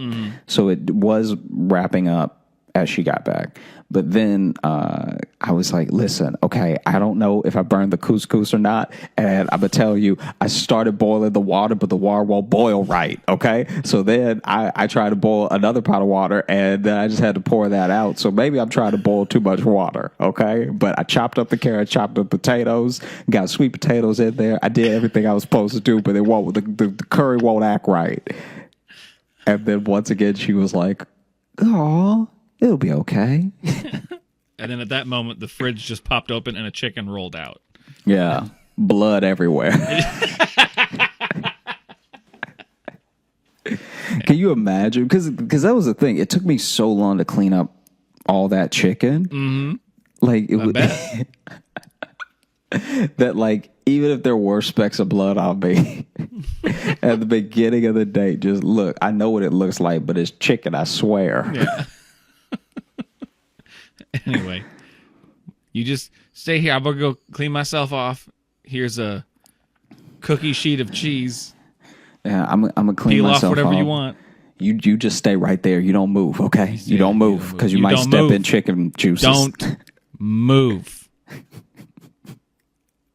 And then she looks over in the corner, and there's just a chicken laying in the corner like it's been shot in the face. Oh, I thought you meant the cooked chicken. Like, you didn't even pick it up. You just pushed it to the side to deal with later. No, it wasn't a cooked chicken. It was raw. Right. Yeah.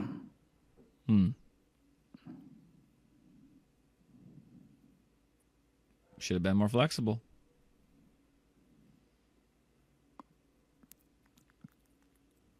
Fuck you.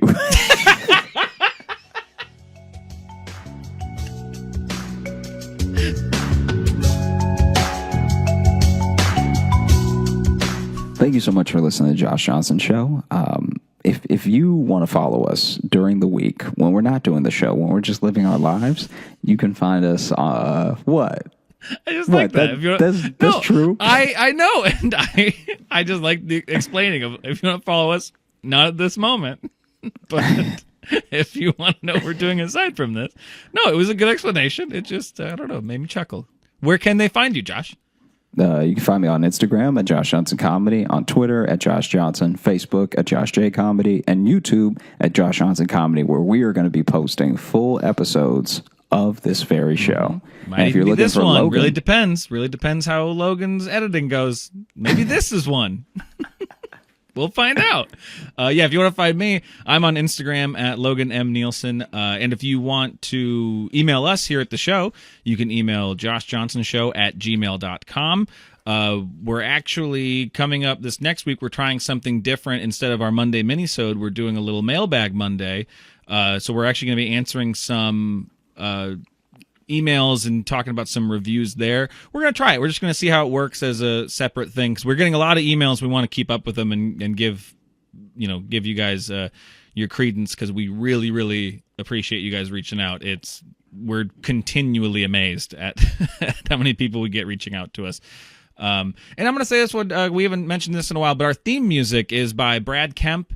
He's a great music producer, and he's part of a hip-hop comedy group called Handsome Naked, and they have a new podcast that they just started. It's on YouTube. It's called Triple Teamed with Handsome Naked, and you can watch that. And eventually, I'm not sure when, but me and Josh are both in separate episodes, so you can find us there. But I wanted to give him a shout-out because his music's great, and it was a fun time.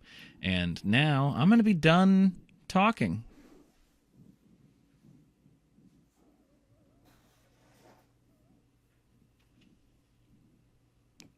Should I stop recording?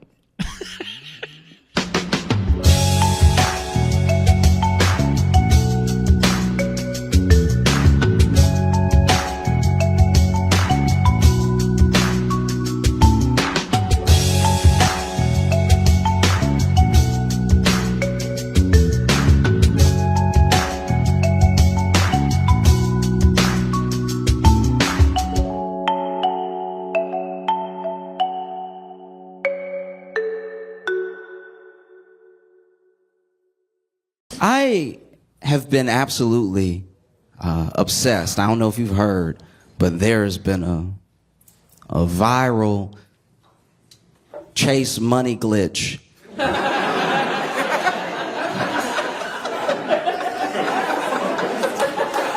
Okay, if you haven't seen it, basically someone on TikTok said that there was a money glitch at Chase where if you deposit a check for a large amount, an amount you don't have, it will let you withdraw the full amount that you just made up, right? And that is just check fraud.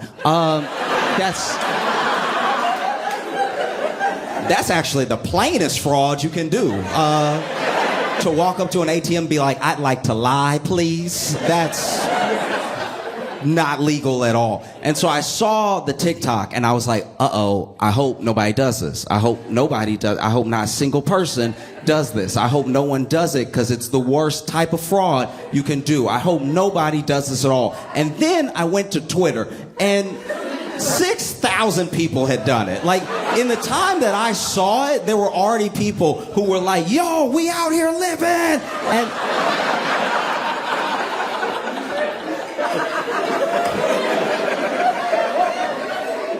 watching people you don't know commit fraud is like watching your uncle wear a suit he thinks he can pull off. You know what I mean? Like, you're just like, no, not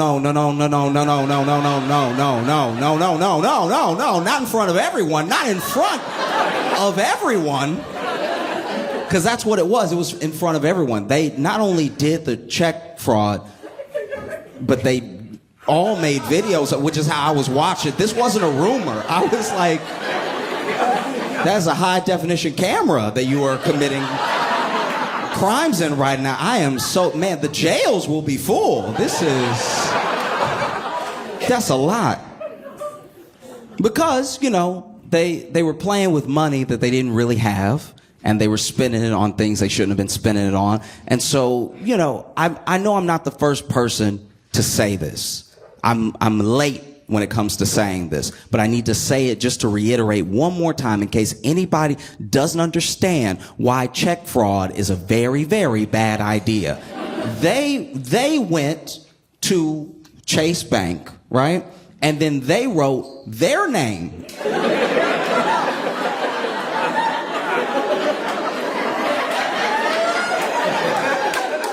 all over a check. And then they went to their bank, which was Chase Bank, with their name on that check, and then put that fake money into their account, which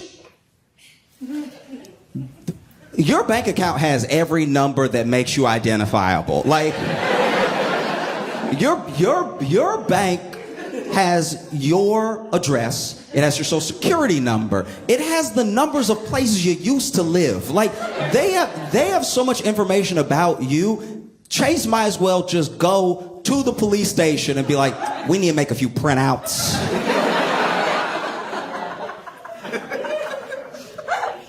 And so So people were doing the check fraud, but then this is the other thing. This is what happened. This is why people started doing it, right? Basically, the glitch, as people were calling it, some of it was just straight up check fraud because they will give you a portion of the check because they haven't verified the check yet, but it's law that they have to make a portion available immediately, right?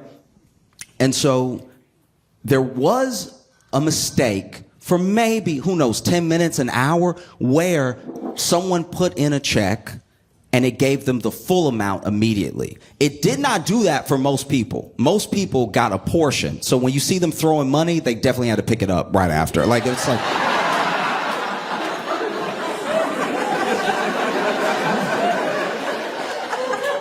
Don't let the internet lie to you. Like, they threw that money for the video, and then they were like, oh, God. I always, whenever I see stuff like that, I always think to myself, like, y'all didn't factor in the wind at all. Like, you balling for these next 3 seconds, but as soon as there's a gust, you're going to be running into traffic, screaming, no! And so basically, there was that side of the glitch. Another side of the glitch was that there were people who were also requesting loans, like pretty high loans. And the loans were also appearing, for some reason, appearing in their bank account in full, even though all the money wasn't available, right? So that part is a mistake on Chase's part on the website. But what's actually happening when they were withdrawing the money was just a little bit was coming out. That little bit was just a portion of a bigger amount, right? But then Chase caught on pretty quick because they posted it to the internet, right? Which is where Chase also is. If Chase was one of these mom and pop banks where mom worked the teller and dad was the personal banker, maybe they would have gotten away with it for quite a while. But because Chase is also on the internet, Chase saw the mistake they were supposedly making. They corrected it immediately. They put a 7-day hold on people's accounts that were affected by this activity, right? But then, because they never had the money and because they already withdrew some of the money, they were getting negative balances as high as $72,000, right? Which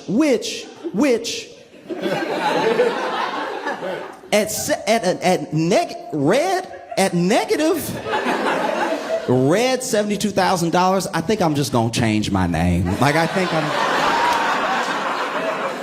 That's when you open your bank account and you go, whose bank account is this? I don't know him at all. I am moving. But this is why you shouldn't let the internet lie to you, not just because they give bad advice with no repercussions, but also because there were people that were faking it. There are people that were faking the glitch, literally just to go viral. There were people who were going to the ATM, withdrawing their real money, not doing the scam, then throwing the money in the air for the video, and then immediately being like, y'all, help me. There were even people who were pretending, using other people's screenshots, pretending that they also had a negative $48,000 balance. And it was all just for attention. And it's so important to remember that. It's important to remember that half of the internet is for attention. Almost none of this is real. I could be AI. None of this is real. And so when you take things that are fun on the internet and you bring them into the real world, you could screw up your entire life because check fraud is so much a felony. Check fraud is one of those felonies that someone does that's not even a dangerous person. It's just you'll be like, man, where is Cousin Willie?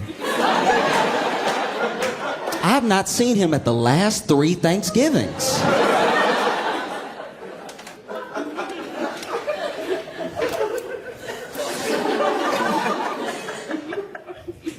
And then your grandma go, okay, so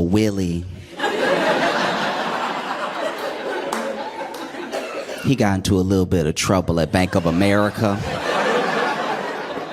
It was a misunderstanding with her. Because grandma's always try to make you seem like less of a criminal. Like, grandma... You commit a crime and grandma be like, he had an accident. It was an accident. He is a sweet child. It was an accident because basically he got a little argument with one of his friends and then he fell, because they were pushing each other. Then he fell on his friend, but he had just been holding a knife at the time. That's why we praying for him to get out, because I know his spirit. I know my baby, and my baby would never stab someone to death. My baby... how the police know he wasn't trying to get the knife out? You know what I mean? That's why it went in so many times, because it kept slipping in and he kept pulling it out. Why didn't they ask why that man's body was magnetic? Why didn't they do that? My baby ain't no murderer.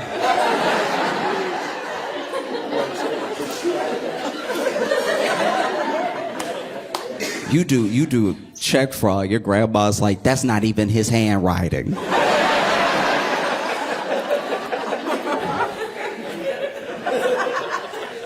But grandma, is his name at his bank put into his account and they just came and got him. Yeah, but I don't know. When a grandma really has nothing for you, when you did it so hard, when you did it in front of her, that's when she's like, I don't know. Because at the end of the day, the one thing a grandma is not is a snitch. Grandma's...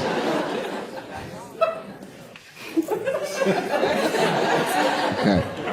All right. So back in the day, so I grew up in Louisiana, right? And back in the day...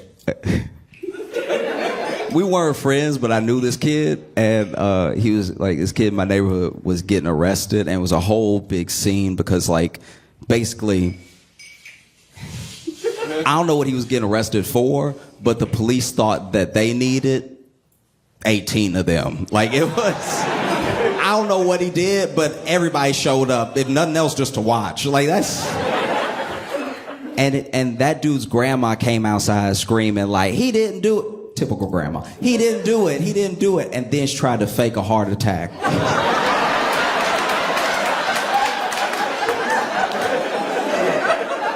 I was like, damn, grandma a G right here.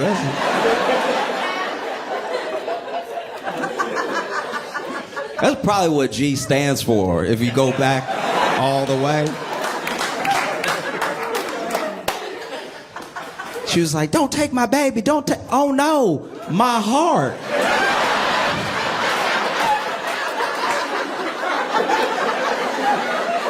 And you could tell she was faking it too because she like really planned the fall. Like the fall, because she knew she couldn't just fall however she wanted to fall. She may never get up again. So she was in her little nightgown and everything, looking for a soft spot on the ground. Oh no, not my baby, my heart.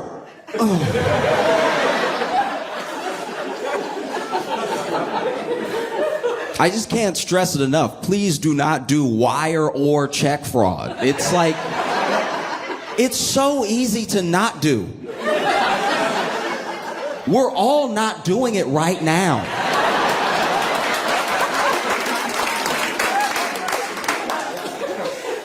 And I don't want to, look, I'm not coming from some holier than thou place either. I understand crime. I understand why people do crime. Like if you've ever been broke, you get crime.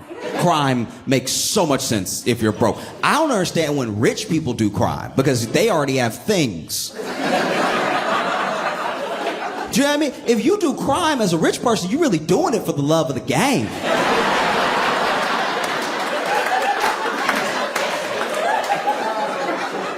If you are a multi-millionaire and you embezzle hundreds of thousands of dollars, you're doing it for chips. Like, this isn't...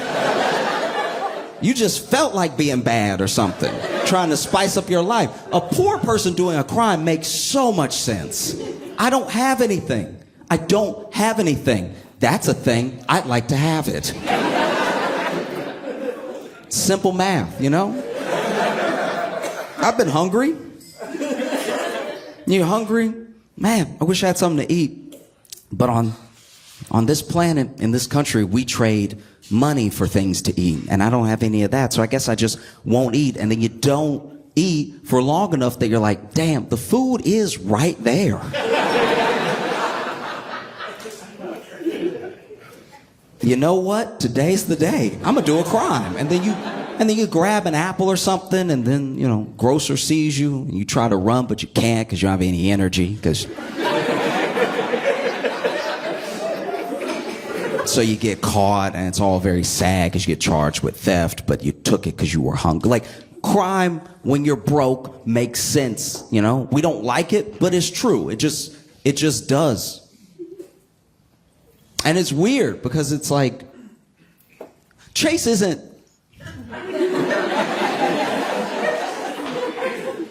Chase...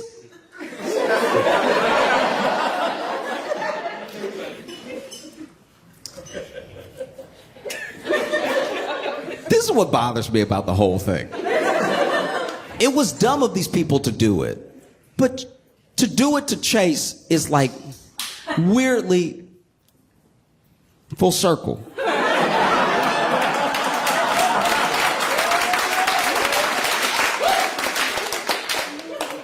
Chase got bailed out in 2008 for about $12 billion. And they needed those $12 billion because they were playing with money that wasn't theirs, and they were... They made the video, it just didn't go viral. You know what I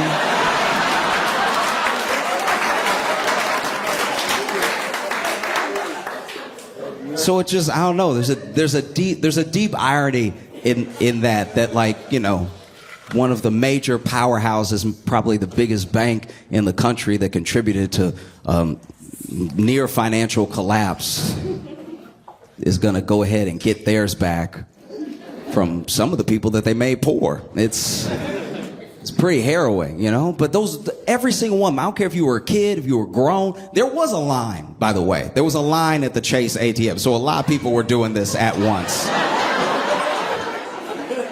There was such a long line. Okay, I didn't know about the scam until late. I am late when it comes to everybody doing this. It's already over, and Chase has like settled it, and they're probably gonna go get their money back. But I was in line one of the days, and I don't look like I wouldn't do it.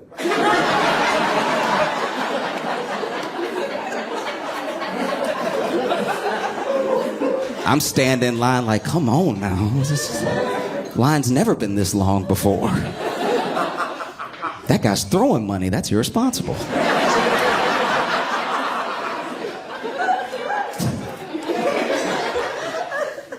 No. It's just, you know, you should know. I don't care your age. I don't care if it was on the internet or if it was a rumor you heard in real life. You should know that you cannot just take money that's not yours as a poor person. If you want to steal millions of dollars, you need to already have millions of dollars. There is a Chase money glitch. It just only benefits Chase. You know, the only people who can just print money with absolutely no consequence are the Federal Reserve. Everyone else has to deal with it. That's a tough one. It really is. Because I think about how some people are like actually in real like felony trouble. I don't know what I would do if I committed a felony, but I was just joking. This is a terrible predicament to be in. Some of these people are like 20, you know? They're like, guys, I don't know, I just wrote too many zeros, my bad.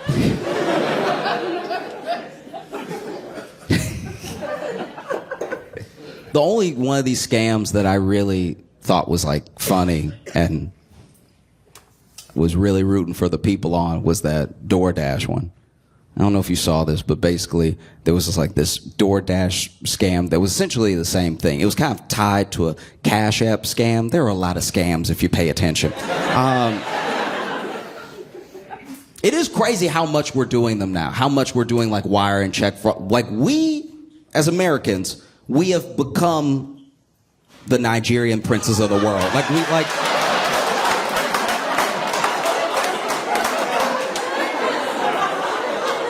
Because I know Nigerians. I know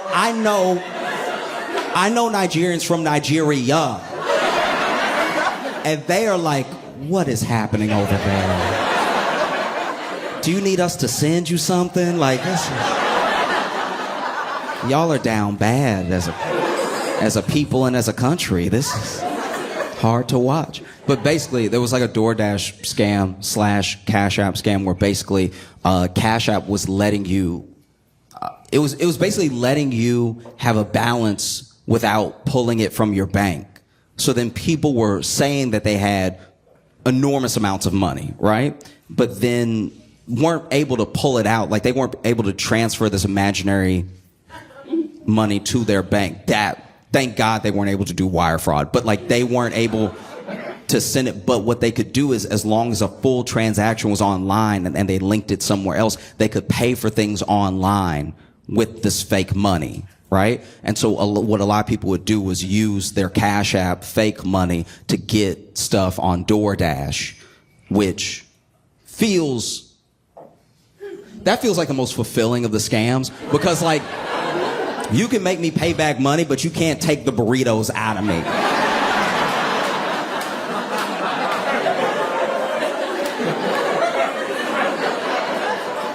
You know what I mean? Like when the police come, I'm gonna be full, all right?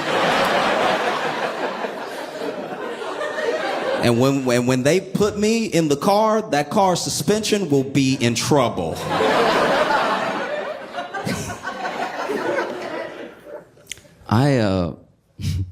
I had the opportunity not too long ago to really be a hero. Like, you know, you don't know when your hero moments are gonna come. They just show up, and then you act like the person you are in that moment. And I had the opportunity to be a hero, and I didn't take it.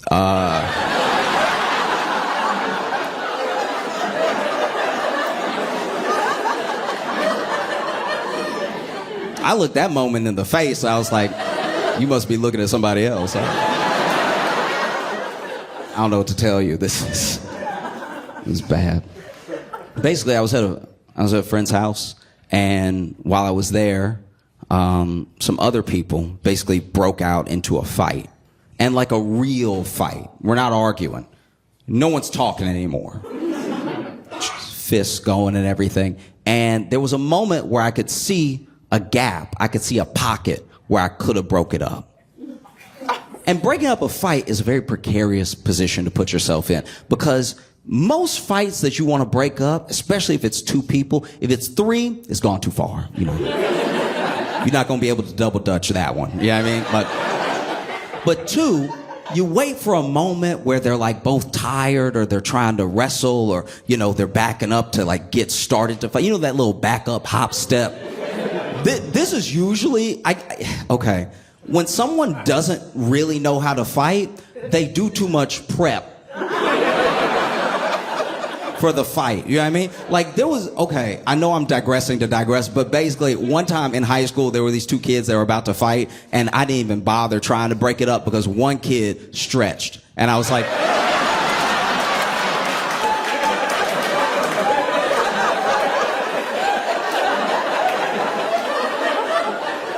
nobody that's really about to beat you down goes, oh, okay, you about to get it.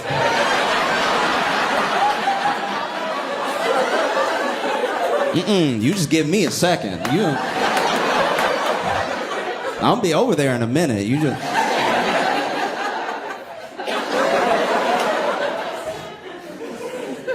And so, said all that to say that, you know, there was this moment where they were backing up, and one of them, you could tell he couldn't really fight because his hop, when he was backing up to prep, looked weird, right?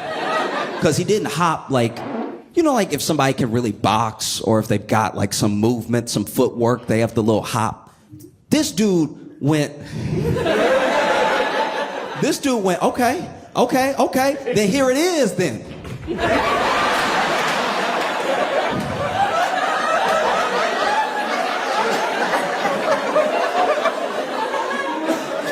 This man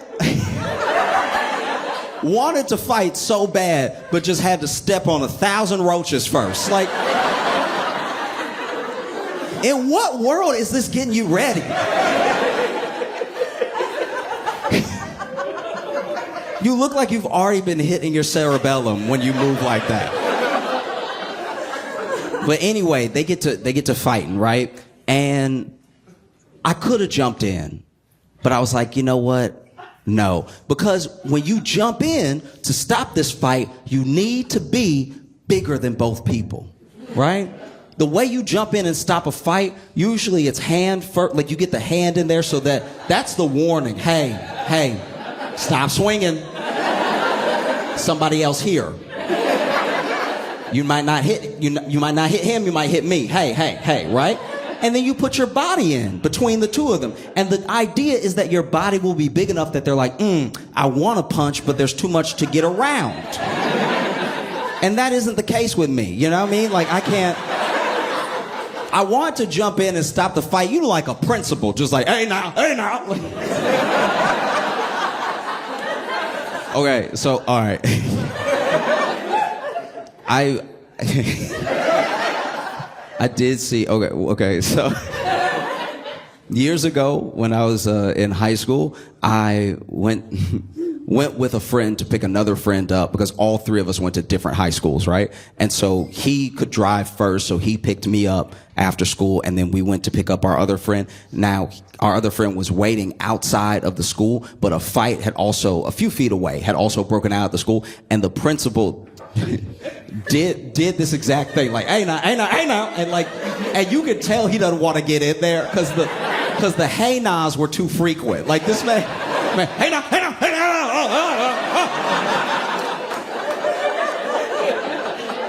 But he stopped the fight because he was just being too big for both those boys to get at each other, right? And I don't have that. Like if I jump in, I will catch a stray. Like I'm gonna walk right into a fence. Brothers, please.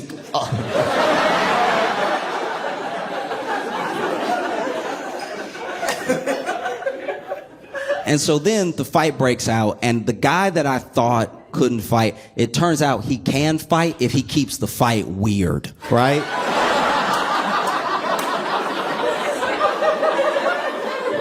Because in fighting, in hand-to-hand combat, in battle, right? You use what you have. You use your hands, fists, elbows, knees, shins, foot, everything that you can. If you wrestle them to the ground using your weight, using leverage, there's just lots of going on with your body when it comes to a fight. But what I've never seen, and I watch fighting. I watch combat sports. I like watching boxing. I like watching kickboxing. I've seen people who can kickbox in real life in like a street fight. I've seen people who can box in real life in a street fight. I've seen people use their knees, like Muay Thai moves, elbows, all that stuff. I've never seen somebody who just grabs.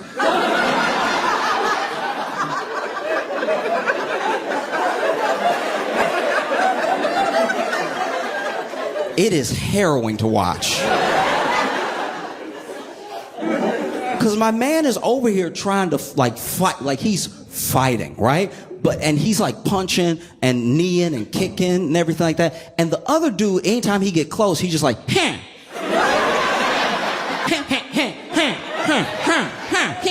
So now this dude punching while also being hella uncomfortable. Like,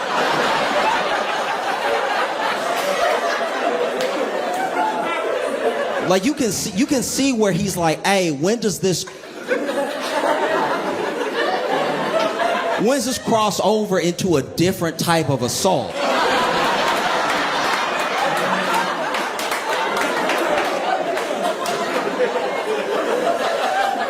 Do you know what I mean? Because like because at one point the dude was trying to dodge a punch and then like grab, and I think he thought he was doing kung fu. Because you've seen the movies where they're like, ha, and then like just Black Panthering you up, you know what I mean? This dude at one point went to dodge a punch, but clearly, we could all see it, clearly grabbed the inner thigh of the dude he was fighting. And you see that dude miss with his punch, but also be like,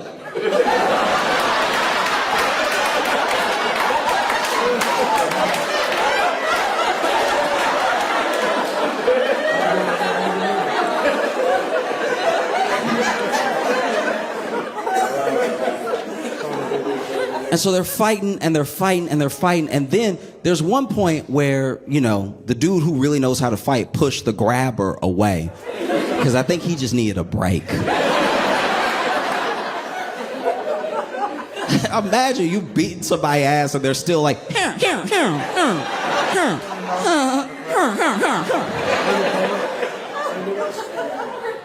it's devastating. And so then I realized that I made the right decision, not because I didn't want to be grabbed, but also I knew I made the right decision because when they re-engaged,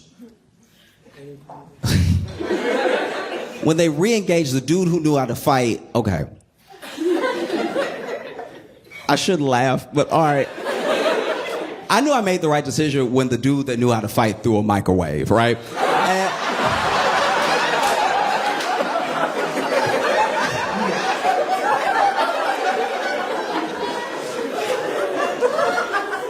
And I think, okay, this is what I think happened in my mind, right? No one even saw him with a microwave. We didn't know where the microwave came from. You know what I mean? And I think we were distracted because when he pushed the grabber off, the grabber was ready. He was still like had energy, even though he had lumps all over him and everything. And he was just standing like, and I'm not even kidding. At one point, I guess when he thought the fight was about to kick back off, we were all looking at his hand and he went, like, and that must have been when old boy grabbed the microwave, because we were all like, it's weird. And there's a thing about when you're in hand-to-hand combat and you're losing, that's usually when someone reaches for a weapon, but the weapons normally make sense. I'm losing a fight. I'm in a home. I'm gonna grab something that's gonna give me a mechanical advantage, like a hammer or a knife. You know what I mean? Like, one of my favorite things in the world, I've only seen it like twice ever, but one of my favorite things of all time is when somebody in a fight and they hit somebody with a book. Because it's literally poetic. When you hit someone with a book, it makes it feel like the book is in on the fight, right? Like if we're fighting and then I hit you with some James Baldwin, I'm giving you culture, right? I'm educating you. Somebody being dumb, you hit them with an encyclopedia. Read. You know? Somebody talking crazy, you hit them with a dictionary. You're literally giving them better words to use. But the thing about a microwave is that when it's coming at you in the air, it's all corners.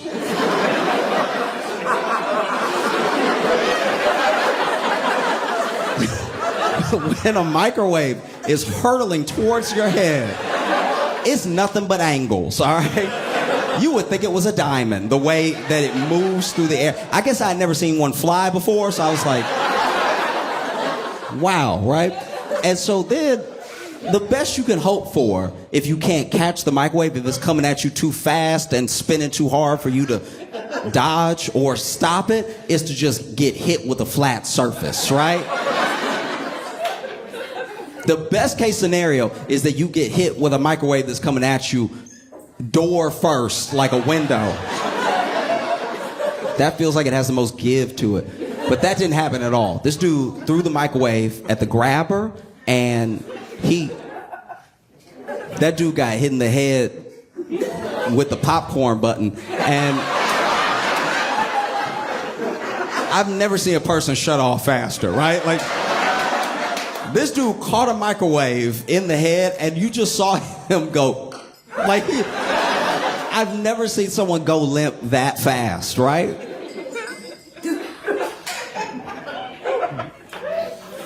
We were all standing there like, I think he dead. Like,